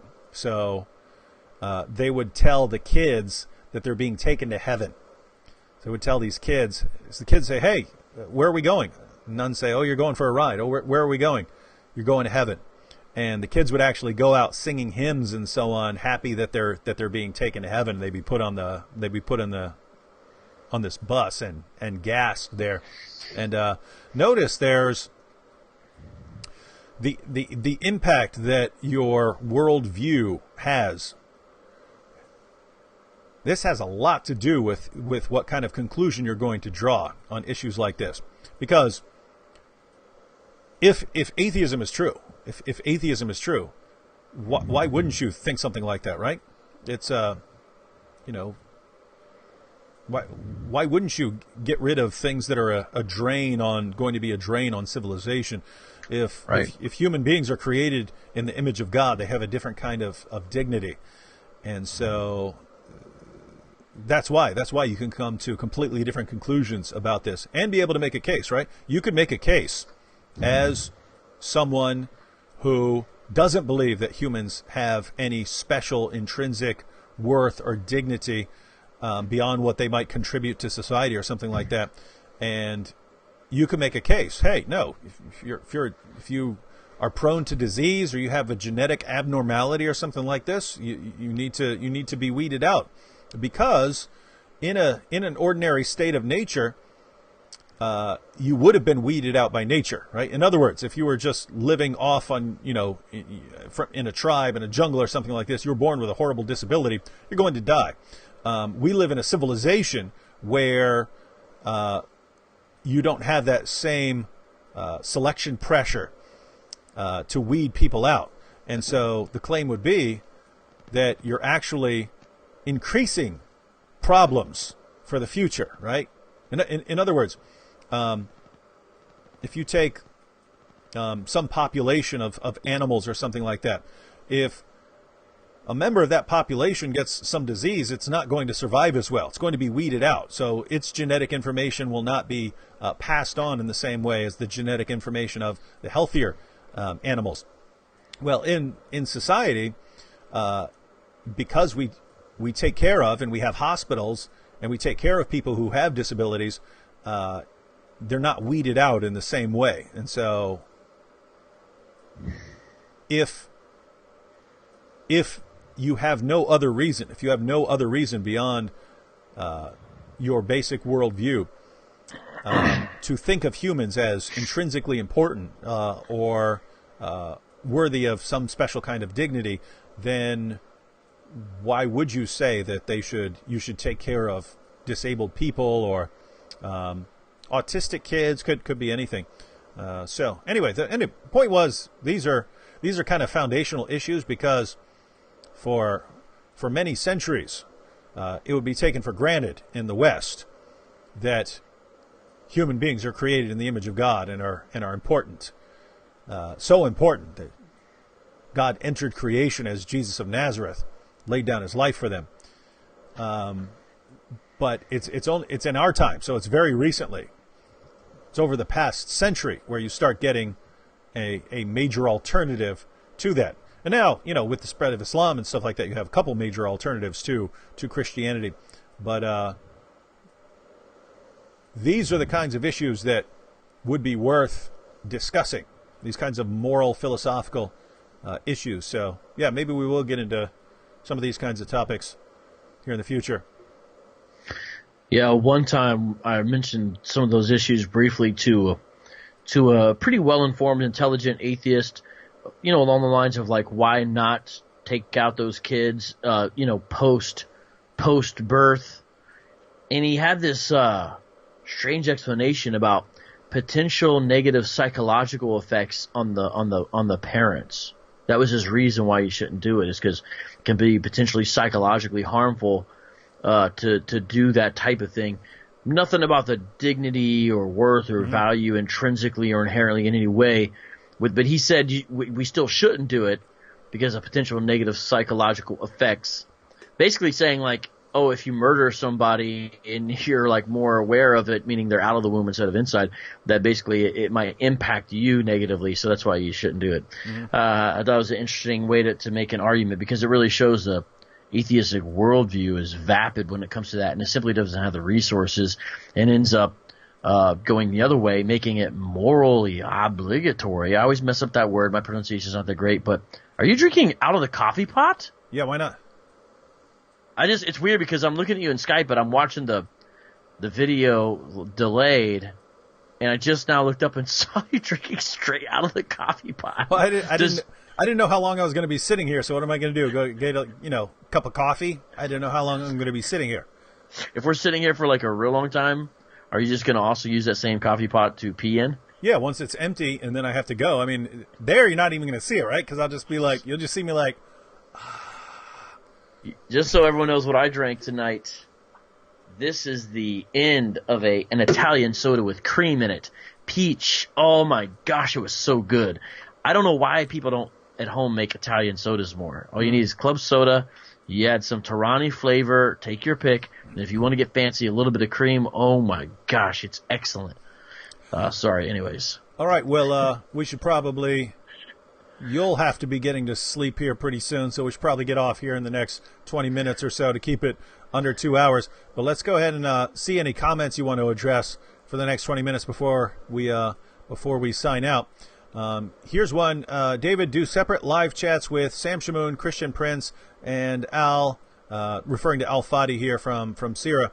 I'm actually planning on getting a lineup of different people to be on. Anthony and John maybe one day on the weekend. Vocab and John one day on the weekend. If we can all line up our schedules. I'd like Anthony one night. I'd really like to get Tony Costa on pretty regularly. Oh, yeah. Basically want to come up with guys who jump on with the live stream regularly to discuss issues that they specialize in. Because there are some sharp people out there. You start having Tony and Anthony on a regular basis, man, you're just gonna be shutting down the internet. These guys are sharp. These are guys who would run circles around me in the areas that they study. It's phenomenal stuff. Hey, what is this? Check this out. Because we were talking about philosophers earlier. Great philosopher, Dr. Jordan Peterson. No. Now, I like Jordan Peterson. I love a lot of the videos he's made. I love a lot of the points he's made. He's great. He's a great psychology professor, right? That's different.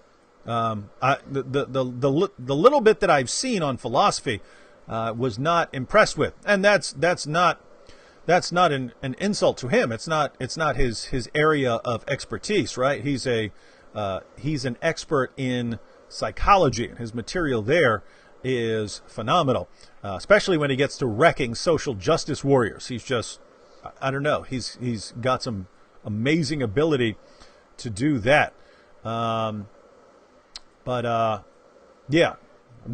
I've never been impressed anytime he's dealing with an actual philosophical topic.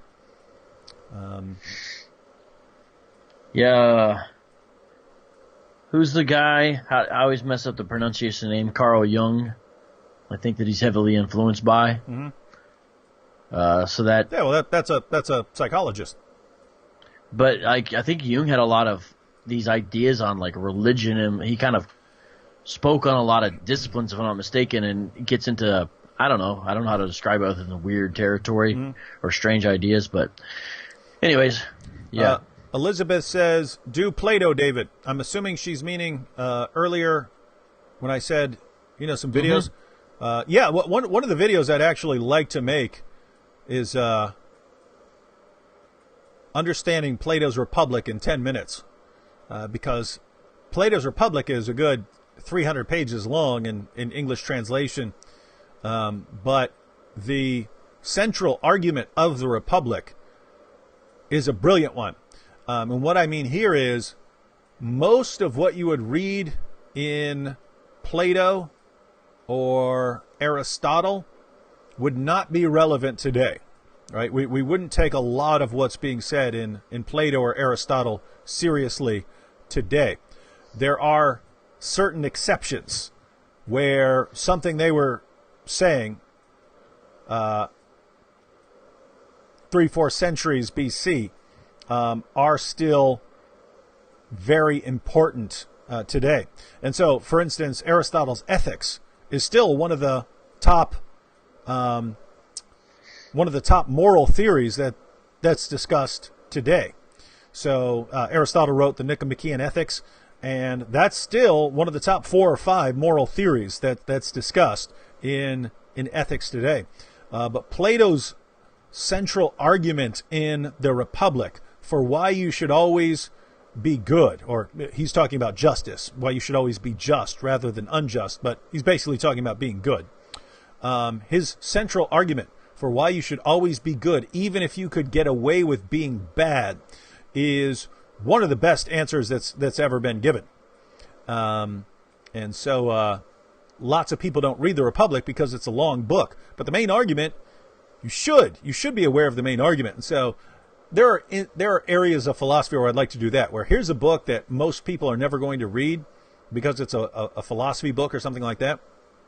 But there is an argument there that they should be aware of because it's an awesome argument. And so, we'll probably like doing some videos on those topics. That would probably be, if I were going to make a philosophy video, that would probably be the first one. Plato's Republic, because I love that argument. And when you break that argument down for someone, very, very hard to disagree with his central point there. Yeah, to everybody, I'll vouch. When we were going out to a breakfast and some other stuff recently at ETS, David started telling me about some of the ideas and different things with Plato and how he could explain it to a broader audience. He was able to like quickly, easily do it off the top of his head, just, and it did actually help me understand Plato a lot better. So I do definitely know you'd be able to do it. I do think people would enjoy it. Hey, check this out. Muhammad says, David's scared of my questions. Now, this is this is funny, right? Because what happened, everyone? What happened earlier, right? We've been on for a while. If you're just coming on now and you didn't see what happened earlier, Muhammad said Muhammad attacks us, starts calling us kafirs and so on. We respond to what he said, explain what we mean. Everyone could understand it. He's the only one who didn't understand the response. And then he starts attacking us based on him not understanding the response. He starts repeating things that we'd already refuted. And then I pointed out that after a while, you just get sick of trying to explain something to someone. And then when you actually get to that point, when you say, look, I've repeatedly explained something that any 6-year-old can understand, and this guy still doesn't get it, so I'm moving on. Then it's, you're scared of my questions. Guys, why does Islam make people like this?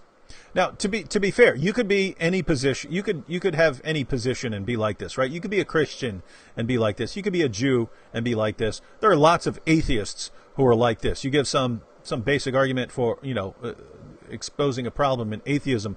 They don't understand the point and they just start attacking, and then you explain the point and they still don't get it, and so on. So there are people like that, but Islam it seems like a much higher proportion of the population that ends up with this problem, not being able to understand the simplest points. And then when people just get fed up and say, look, I can't keep explaining things to you, you don't get it, you don't understand basic points, then it's, now the person is running from me. Now the person is really scared. Not sure. Yeah, he keeps on asking some question that I'm not actually fully understanding. I'm not even reading anymore. I'm not even reading anymore. I just saw that one because I was scrolling through and looking for something else. I mean, it's just a way to try to get you to deal with this question. I mean, anyways. Oh, here's one. We better log off real quick because I got to tell you, David, I'm getting really scared of this Muhammad guy's questions. Gosh, we've been dealing with apologetics stuff. Why is Aristotle for so many years? But this guy who doesn't know basic, can't understand simple points. We're terrified of him. Aristotle keeps on telling me to go to sleep. You go to sleep. You're the one with toddler in your name. Yeah. Philip here says, David, could you suggest a beginner book in philosophy? Doug Gruteis. Doug Gruteis has a good intro book called Philosophy in 7 Sentences. Now, to be clear, the book is longer than 7 sentences, right?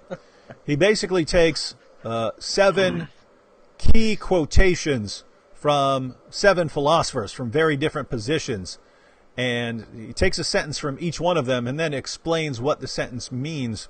But he does a good job taking you through a good chunk of the history of philosophy just by dealing with those 7 sentences. So Doug Grutheis, it's actually spelled like Gruthuis or something like that.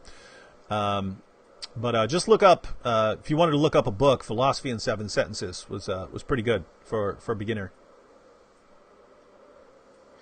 Grutheis is cool.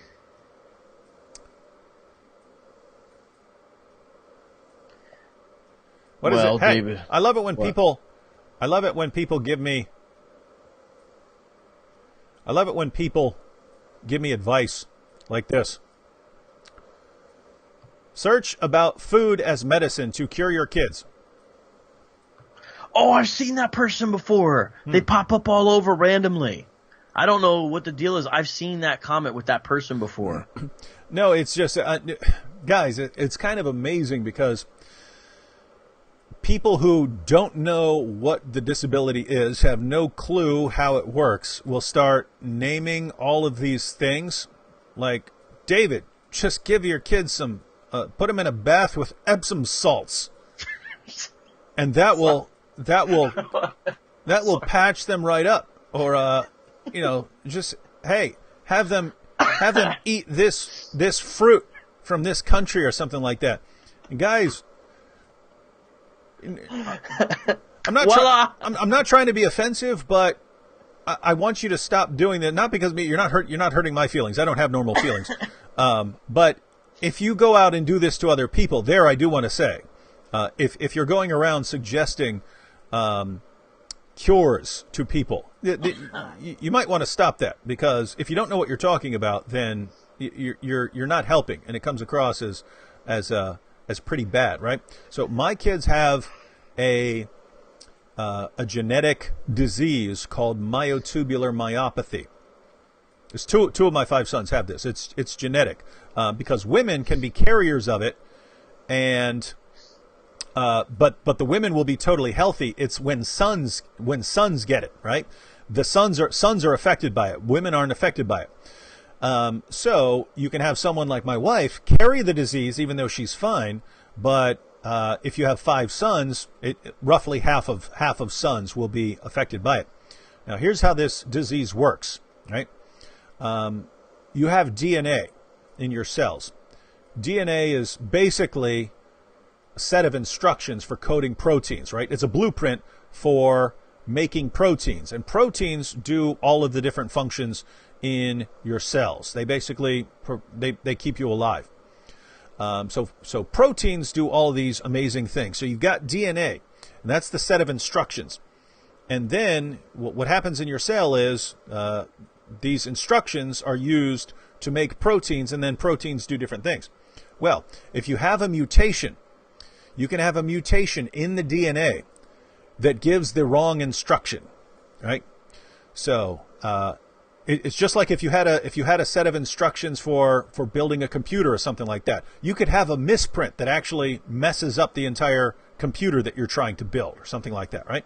Or if you just have a book that's telling you to do something, and you could have a misprint that changes the meaning of the word, right?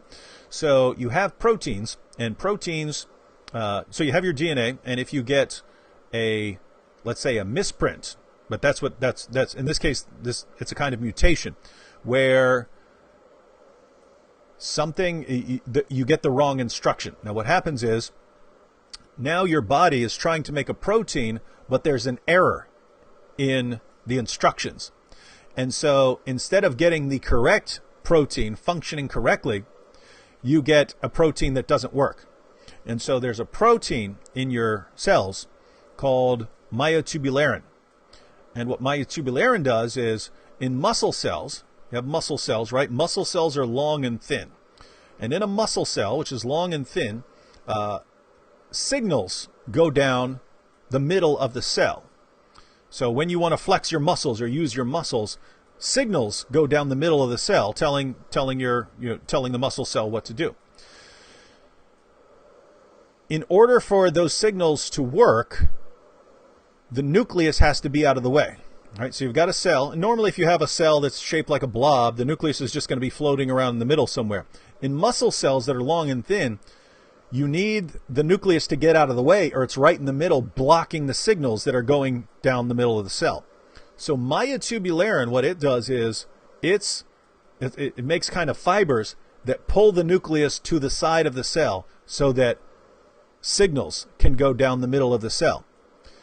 If you have a mutation, then when your cell, your DNA, is coding for the set of instructions to make this protein, this myotubularin, it gives it the wrong instructions, and the protein is not what it's supposed to be. It's not shaped right. And so when the protein is not shaped right, it doesn't do what it's supposed to do. It doesn't pull the nucleus to the edge of the cell. And because it doesn't pull the nucleus to the edge of the cell, which is what myotubularin is supposed to do, the signals down the middle of the cell are blocked. And so your muscles just don't work normally. They end up very, very weak. So the problem that my sons have is they have incredibly weak muscles due to problems with the signals, because the nucleus for their cell is in the middle when it's supposed to be pulled to the edge in muscle cells.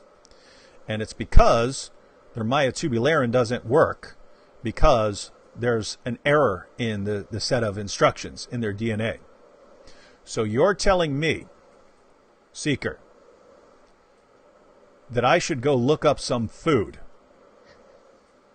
right? And I'll just give my kids some food. And it's going to do what? Is it going to repair the DNA?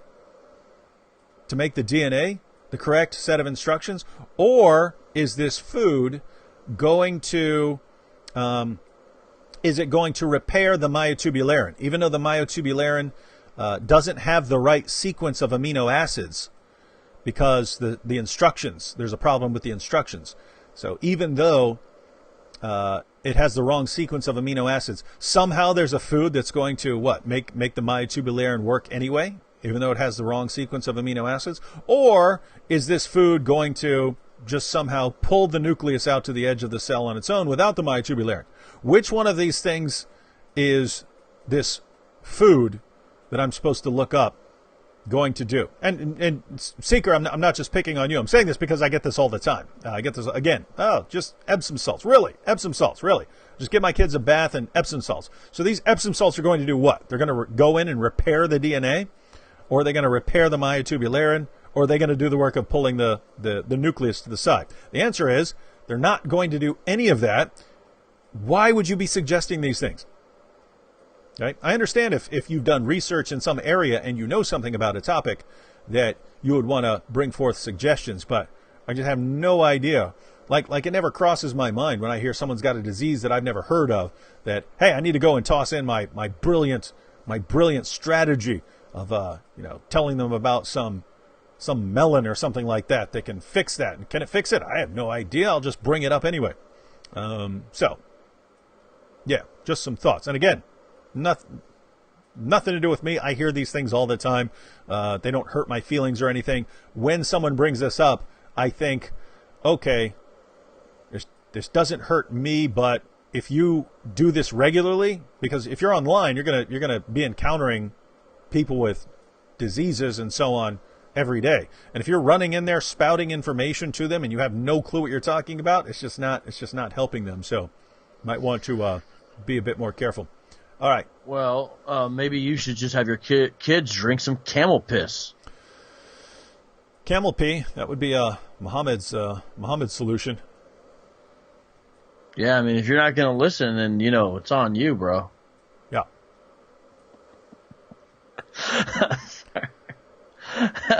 What do you expect? People are right, dude. You need to go to sleep, man. Hey, he said he was just kidding. Who? I saw the live show. Eris Toddler said he was just kidding. He said I look tired. Who? I always look Oh, okay. Eris Toddler, but I always look tired. That's why I wear shades sometimes. See, if I don't wear shades, they complain, okay, you look tired. But then if I wear shades, and they're like, well, you think you're so cool when you have shades on. So no one's ever happy. So just, God bless all of you. That's all I have to say. So, yeah. I'm assuming I look tired because I actually didn't have much of a problem when we had when we moved here, and we had no nursing because I just adapted my sleep schedule. I started sleeping during the day and staying up all night. And so once my body got used to that, it was no problem. I got plenty of sleep during the day and stayed up at night. But now that we got nurses during the weekdays and I only stay up on the weekends, now the sleep schedule is just off because I'm used to sleeping at night again, except on weekends when I have to stay up all night when I'm used to sleeping. And so, yeah. So how can we fix this? Fix what? Well, you know, the thing. I guess you could go live late at night every weekend to keep yourself awake and drink pots of coffee. No, I mean if I'm going to be now, I could be reading or something like that, but this is a good way to stay awake. And if other people are in the same situation, staying awake for some reason, they stay up late, or people are around the world. If anyone wants to jump on and chat for a little while, and what the heck, you're staying up for some reason. Because I'm an idiot. I know. Oh, Stacy Flores says you both look great. Thank you, Stacy Flores. Right back at you, even though your profile is just Jesus, so I don't really know what her profile is just Jesus, so I don't really know. All right, well, oh man, but Vocab looks like Mario with his hat. Yeah, I do look like Mario. And that ridiculous mustache, although Mario had a way better mustache. Ever since I've grown this mustache, let me tell you something. People have made fun of you, I know. I've been able to jump like 3 times as high. Also, I can freaking eat flowers and shoot fire out of my nose now. So it comes with special powers. Oh, hey, and I can kick turtle shells. Hey, did anyone ever use the Mario Brothers theme song as like a rap? A rap? Oh yeah. That's been done. That's almost. Oh yeah. Like all the different levels, because you go underground and then it changes. You know, all the different levels. I don't know about that. I know about the main theme. That's been used a grip of times. You know what though? There's a rapper named Mega Ran. Mm-hmm. This dude, man, the company that makes Mega Man called him up because he would use so many video game themes. Mm-hmm. They're like, hey, do you want access to our whole sample library? This dude can use any. I think it's Konami. I forget who made Mega Man. I don't know. I'm not really into. But he can use any of the samples for any of those games. He made a whole album that was just Final Fantasy samples. So people have got pretty deep into it. But I don't know about specifically that. That's a good question, though. That'd be interesting. I bet somebody has. Nerd rap's like a thing now, man. Nerdcore. That's like it's got a little. It's like a little thing, a little industry. Has anyone ever used the Sanford and Son theme song? No, not that I know of, but on one of Will Smith, when he was called Fresh Prince, one of his earliest albums, he had a super dope beatboxer named Ready Rock C. Really? I always thought he sucked, man.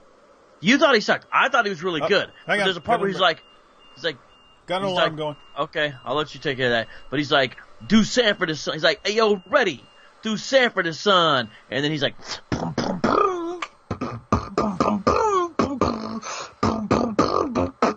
I can't really do it.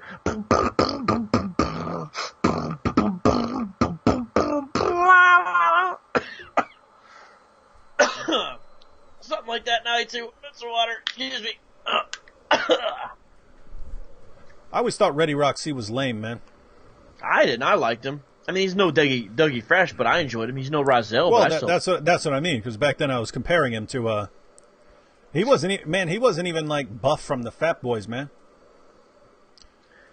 I don't know. I don't know if I like Buff from the Fat Boys that much. He just had a couple tricks. I don't know. Fat Boys. Anyways, but I dig. Capcom, thank you. Eris Toddler knew. But I liked Ready Roxy. You know who is still amazing? Is Jazzy Jeff. That dude is still a super sick DJ. He's underrated, right? Because, you know. Totally. He was associated with, you know, he's part of this, you know, he's just, you know, he's with the Fresh Prince, but that guy, you know, he would get up there and go toe-to-toe with Jam Master Jay. What's weird about Jazzy Jeff, a lot of people don't know this, but he's totally respected in the underground. So like fellow turntablists and DJs, to them he's like a legend because he's always super dope. And not only that, but he still continued on. So he does these really cool things where he gets a bunch of DJs over his house and they make different things and stuff. He's like a legit all the way DJ. In fact, the old school kind of vibe with that group of Fresh Prince and Jazzy Jeff was that Jazzy Jeff carried Fresh Prince. Like that was the soul. That was actually the essence of the group was Jazzy Jeff's skill. And Fresh Prince is kind of like just a goofy party guy. That was kind of the thing, but he's always had respect. Someone has a question, it looks like. That it's like House of Pain. You love talking about House of Pain. You know, he is a Muslim, and I caught some not anymore. Islamic. Well, I'm saying when he was, I caught some Islamic references. I went back and listened to one of his songs, and he actually said something about I'm doing my daily prayers for salvation. He straight up says. He used the word salvation. He said daily prayers for salvation. I got to go back and because I was like, wow, that's a crass, naked, works-based soteriology if I ever heard it. Well, on that first big album, he said, and for inspiration, I'd like to thank Allah. He gets all my love, and he doesn't believe in anything anymore. Wait, he's an atheist? No, well. He might be. He says he doesn't take any religion seriously anymore. I wonder what the deal is with that. Anyway, the point of all that was DJ Lethal was the backbone there. You know what I mean? He's not even Irish either. Yeah, I'm just saying. With you take Lethal out of there, it certainly isn't Danny Boy carrying the group. You know what I mean? And it's not, but one day we got to do a show, just one show on this entire topic of how Eddie Dalcour used to be Danny Boy's teacher in California when Eddie Dalcour used to have to be a gym coach and PE teacher. It's a true story. That's not even cool, man. He's like the lamest hype man of all time. He was really tall. He had that going for him. Okay. You get to pick your hype man, Flavor Flav or Danny Boy. Come on, be honest here, right? It's not even close. Well, no one can ever compare with Flavor Flav. Yeah. Like there'll never be another hype man like Flavor Flav. Like that's true. There's just like that's an incomparable. Yeah, Flavor Flav. You just can't even. No. I mean, what are you gonna do? I mean, come on, crackhead with a Viking helmet. Come on, how are you gonna beat that, right? A big clock on his. Hey, yo, Chuck, man. Yeah, boy! That's a hilarious dude. All right, Voice of Reason says, David, could you help me start my YouTube channel and start my business? I don't know anything about business. As far as your YouTube channel, for everyone who's starting a YouTube channel, give you a crash course right now. Someone says, hey, ask for the country names again. All right, well, for those of you who are interested in YouTube channels, we'll give you a crash course right now. And those of you who aren't interested, we asked about an hour ago for the countries where you're from.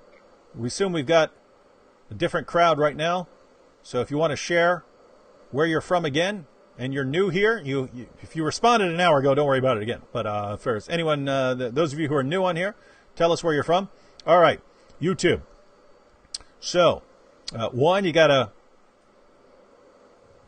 get your big idea, right?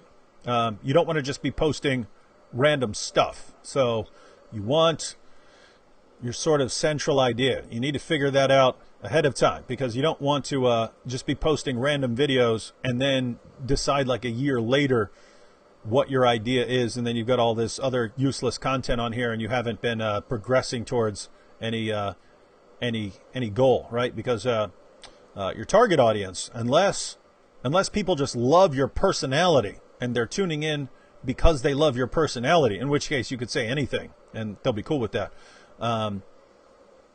Unless they just love your personality because you've got an awesome personality or something like that, and it's just absolutely magnetic. You need to have some angle because there are channels around the world tons and tons of channels crying out for people's attention, right? So that's the downside, right? There are lots of YouTube channels, lots of ideas. And so if you're going to get a following, you're going to need some idea of what you want to do, and you're going to have to do it well, right? So, I mean, we talk about this vocab, and I tell people this because there's a difference between being a speaker and being on YouTube. Because, back in the day, or I mean, even now, just not on YouTube, if you wanted to be an apologist, you would go around and give talks, right? You'd speak in churches and college campuses and so on. If you show up to speak, let's say William Lane Craig, right? So William Lane Craig shows up to speak on a college campus. People are going to go and watch William Lane Craig, and lots of Christians, some non-Christians will go in there. They'll sit down. Once you are actually sitting down at a William Lane Craig talk, you're sort of committed, right? In other words, you've gone over there, you're sitting down. It's going to be work if you decide to get up and leave, right? The people are going to see you getting up and so on. What else are you going to be doing? There would have to be something else to make you go through the work of getting up and leaving, right? So the point is, if you go to a lecture, the vast majority of people are going to stay through the lecture. Even if they decide that they don't like it tremendously, most people are going to stay. On YouTube, you're making a YouTube video. If you're boring or not doing what you're doing very well, there are a large number of alternatives right beside you in the suggested video box that are calling out to people saying, hey, come do this instead. So you have to do something that's popular now is it's called infotainment. So if you're going to give people information, by the way, I have no idea what you're intending for your channel, but if you want to share information, it has to be some sort of infotainment, right? It has to be entertaining somehow. And keep in mind, it doesn't have to be, but what is going to set apart your channel from other channels, right? If you're just giving information, you could, in theory, just be giving information way better than other people, and that's what's going to be drawing people to your channel. But if you really want some sort of advantage, it would have to be entertaining somehow as well. So you're giving people information, but also holding their attention by entertaining them somehow. And so, it's basically you got to come up with your idea and then think about how you're going to do it. You probably would want to find channels that are similar to what you want to do and start figuring out, start watching those channels and thinking to yourself, what is it that I like about this channel, and how can I incorporate something that I like and I see in other channels? How can I incorporate that into my own channel? So you would get going like that. One overarching principle, if you're getting started, is don't expect too much too quickly. It takes a lot of time to build up a following. I told John McRae this. He's got his channel, What Do You Mean? And in his first year, he's got like 24,000 subscribers in his first year. And why that's amazing is I think it took me and Nabil like about 3 years to get to 7,000 subscribers. And we had multiple viral videos during that time, right? We had the situation in Dearborn where we got slapped around in Dearborn because Nabil asked a question at a Muslim booth that invited us to ask questions. I did my Ground Zero Mosque video, which got like 3.5 million views. So we had viral videos, and still took us a few years to get to 7,000 subscribers. So that, and by the way, the point I'm trying to make here is going from 0 to 24,000 over a year is amazing. But so for those first few years that Nabil and I are doing stuff on YouTube, it takes a few years to get to 7,000 subscribers. That's pretty slow. I get well over 7,000 new subscribers per month now, right? So it's every month. I don't even have to do anything, even when I'm not making videos. Like I didn't make videos for like 3 months. I'll still get over that. So think about this. What it took a few years to do back then happens every month just naturally now. And so things kind of snowball over time. But basically your first 1,000 subscribers is by far your most difficult subscribers. And at that level, you have to just fight for every single subscriber. Every person you can contact on Twitter, every person you can send your video to on Facebook. Just got to fight for every subscriber. Because, think about it. You could have the best YouTube video in all of history. You could make the greatest YouTube video in all of history. And you're starting up your channel. You've got the best YouTube video in the world. You put it on YouTube. How is anyone going to find that video? You've got no subscribers. No one's watching it. So it's just sitting there. How are you getting that to people? Well, you just have to work at it at the beginning. And you're going to have to pass that on. You're going to have to pass that on in any way you can and slowly build up your following. Once you've got a pretty good following, and by good I don't mean you have hundreds of thousands or millions. I mean you've got some people coming to your channel regularly to see your content. Then they can go out and share it, right? They share it with their friends. They share the videos. So those would be some basic ideas. Apart from that, YouTube, there are tons of tutorials on YouTube.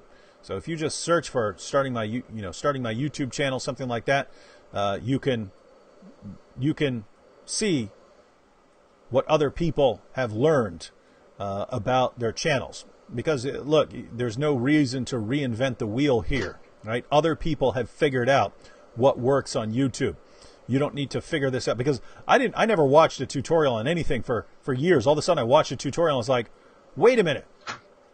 It took me 3 years to learn that, and here this person has already said it in a video.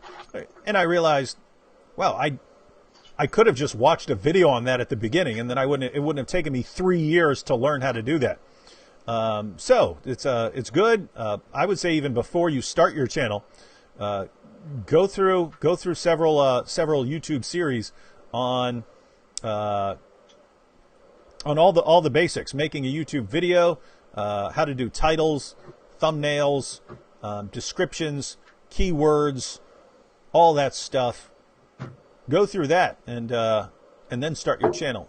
But yeah, it's basically gonna come down to if you've got a good idea, and it doesn't have to be some completely unique idea. If you're doing apologetics or whatever it is, there's plenty of room for lots of diverse channels. Just make it good, and just remember, at the end of the day, it's not about fancy graphics or fancy equipment or anything. The basic thing that will help you in the long run is having good content. So make sure you've got good content, and everything else will work out. So content is king. That's what they say. Content is king. You want to add anything to that? Yeah, I mean, content is king, like you said. And you sure about that? Content is king. And then another thing is collabs, but Voice of Reason. Let me say something real quick about collabs. I think a respectful way, like the best way to do collabs, is to do it with people who are in your general ballpark of subscribers and kind of where you're at, but are maybe just sort of further along. So I think that's sort of a respectful way. So you're at 500, maybe you ask somebody with 1,500 subs, hey, can we do something? It's almost like, I'm not saying don't ask. I'm just saying kind of consider where you're at and try to think of, okay, what makes sense. And the kind of cool thing is if you start to make people, your friends and partners who are sort of at a similar level with you in general as far as where they're at, and you kind of like come up with a squad of people together, and it's really cool. And that's like becomes like your little YouTube family, and you guys are constantly promoting each other. So, but you have to kind of get out there, and it's almost like you're creating your new networks, because they're sort of established networks, and it may not be you just go into them or whatever, but kind of look around and say, who can I collab with in different things? And lastly, is don't be redundant of what someone else is doing. You know, is something special and unique for you to do. Just don't be repeating something that's already there, unless you're doing it so unique and so different. I don't necessarily mean your content, because there's only so many things to discuss. I'm just saying, don't try to be like XYZ. Do it in your own lane, in your own way. Otherwise, if you're an imitation of somebody, they'll just go watch the original instead. So kind of like make sure your theology shines through and it's good, and your love for Christ and people shines through. But you know what? Let your personality shine through, because it's YouTube and people kind of look for that. And if it's fake or authentic or inauthentic or stilted, I don't know if it'll go anywhere. But David and John McCrae, they are the people to listen to as far as this goes. They're a whole nother level. John McCrae's like a YouTube genius, man, in my opinion. Yep. I am predicting he's going to, well, I mean, he works full time, but if he can get some spare time to crank out videos, I got John hitting 100,000 next year. Dang. All right, well, I'm trying to get 10,000 by the end of this year. That's where I am. Well, you think I'm going to get? It's rougher for you because you're doing mainly live streams. You know what I mean? Yeah. Yeah, so that's not the sort of thing that goes viral. Yeah, it doesn't blow up like that. But yeah. I'll try to eventually get a couple of videos that blow up. I'm saying you don't have to, right? You can. It's just you build up a following more slowly, but right. Because it's a certain kind of people who want to tune in for live streams, right? True. Yeah. No, I've been enjoying it though, man. Dope stuff. It's nice to meet all these people on here. You know, it's cool how YouTube can allow you to create a community. It's pretty cool. Hey, check this out. What up?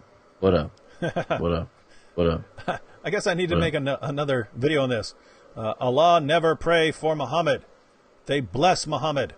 Correct yourself. Oh, man, I think there's been a lot of videos on that, but yeah. No, it's just another area where, I mean, look at the recent video I made. Even Muslim translators are translating hadith passages as Allah prays. And there are situations where it can't possibly mean blessing. It can't mean that. And you know that I could go up to any Arab speaker in the world and say, what does salah mean? What does the word salah mean? Every last Arab speaker on the planet will say it means prayer. Until I say, oh, look what this passage says. It says Allah does salah. And they go, oh, no, it means blessing. Really? Well, why doesn't Allah just say blessing? Right? I mean, think about this. It's like English. If I want to say, hey, let me bless you, why would I say, oh, let me pray for you? Why would I use the word pray when I could just say bless? Right? Guess what? In Arabic, there are perfectly good words that distinguish those two things. Apart from that, if you look at what your scholars say, so if you go to like Ibn Kathir and look up how they're trying to translate this and how the early Muslims tried to translate these passages, I mean, how they understood them, they had no clue, right? They would say, oh, it means show mercy. Oh, it means bless. Oh, it means praise. They're giving completely different meanings for what it means for Allah to do his salah. Why are they giving completely different meanings? Because it doesn't mean any of those. Think about that. If they understood what the word meant, if it was known to Muhammad's companions that when Allah does his salah, it means bless, why did they have all these other different explanations that have nothing to do with that mean completely different things? The reason is they had no clue about that. And Allah's word is supposed to be perfectly clear. So if Allah's word is clear and his followers can't figure out what in the world this is saying that Allah does, because the word that's being used is pray, and they don't want to believe that Allah prays, so they start saying, oh, well, maybe it means this, maybe it means that, maybe it means this, and they can't even agree on what it means. Why? because it doesn't mean any of those things. It means pray. So if you don't like that, you need to take it up with your God and tell him to be a bit more clear next time when he's talking about what he does. But I'm happy to make some more videos on that. Again, this is not just me. Go to my video where I talk about this, and there's way more to say on this issue because there's way more Muslim sources. But even Muslim translators like Aisha Bewley are saying that these passages are talking about Allah praying. So these are these are Muslim scholars of Arabic, professional translators who are saying, yeah, Allah prays. And by the way, in the debate, Muhammad Hijab didn't even disagree. He objected to me saying 2 instead of 4 when what I actually said was 4. So that was his objection. So this kind of goes back, and we should probably sign off here. But this kind of goes back to what we were talking about earlier with when we were responding to comments by Muhammad, where there's this need to just attack and insult, even if you have no clue what you're talking about. And when we were talking to Muhammad, we're bringing up things that Allah and Muhammad clearly say in the sources, and Muslims will attack us for just pointing out what the sources actually say. And here you've got a situation where, you're so stupid. This is how you act towards us. Oh, you're so stupid for saying that Allah prays. Well, what do you do with your own translators who say that it says praise? What do you do with every Muslim on the planet who would tell me in a heartbeat, every Arab-speaking Muslim on the planet who would tell me if I asked them what salah means, would say, oh, it means prayer. What do you do? Are they all idiots? And the answer is no. You've just got a problem here. You don't like to acknowledge that you have a problem. You don't like to acknowledge that there are issues where you really need to think about what's going on in your text. You don't like to do that. And so you just sort of thump your chest and say, everyone's an idiot who thinks this. And no, it doesn't work like that. So you might want to think about how you approach people who are raising objections. Because when your sources say that Allah does salah, and you can go to any Arabic lexicon and it will say that salah means prayer, and your own translators will say that salah means prayer, and you'll basically say, oh, you're an idiot for thinking that salah means prayer because you don't like the conclusion. You need a better approach, man. And, you need more critical thinking skills. So, all right, Vocab, any final thoughts? The short version is, since the Quran says Allah prays for Muhammad, all we're asking is then, who does Allah pray to? Because he's praying for. So if I pray for someone who is sick, I pray to the triune God. Catholics, even though they shouldn't, will pray for someone and sometimes pray to a saint. And it's not good. Etc., etc., etc. Muslims pray to Allah. If Allah is praying for someone, who is he praying to? That's what's going on there, just so we can see. So, no, I don't have anything else to say other than this has been fun, unique, interesting, and I'm glad to provide the comic relief as well as the mustache. Mm-hmm. Pretty much the worst mustache ever. Close out with Hexitas over here says, someone actually said to me that if Muslim translators translate this as Allah prays, then they are kafirs. So keep in mind, Aisha Bewley. I've probably got 10 to 12 books translated by Aisha Bewley.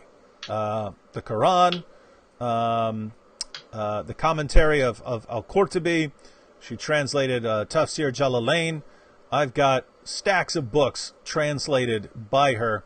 And she translated it as Allah prays, so she's a kafir.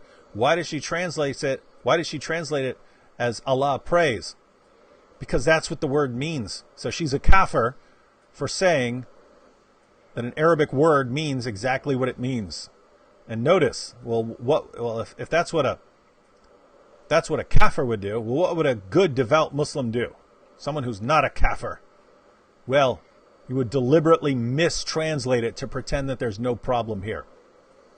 And that attitude, my Muslim friends, is why you have the situation that you have with your debaters flat out lying to you over and over again. You want to be deceived, right? You don't want the truth about these issues. You want someone lying to you about what your sources say, about what the Bible says, because it makes you feel better. And I just ask, if your religion requires that, if your religion requires a desire to be deceived and people going out and deceiving you to make you feel better, how can you possibly tell us that this is the truth? Anyway, real quick, I agree, we're done that, but I got a bunch of people trying to tell me that the Roman Catholics saying I don't know what I'm talking about when I mentioned the saint example. Listen, it's called the intercession of the saints.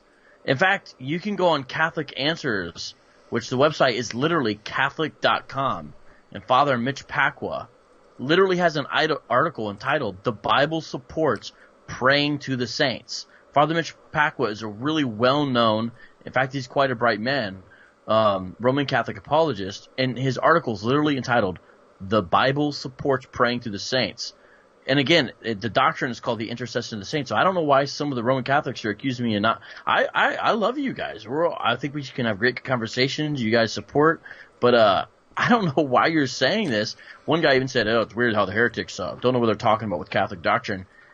What do you mean that it doesn't say pray to saints? Yeah, it's not something we talk about much here, but yeah, guys, don't act like Umar and Muhammad here, just attacking, even if we're saying something that's correct, right? Because I asked a priest about this, right? I was like, well, if you're actually talking to various saints, or let's say you're talking to Mary.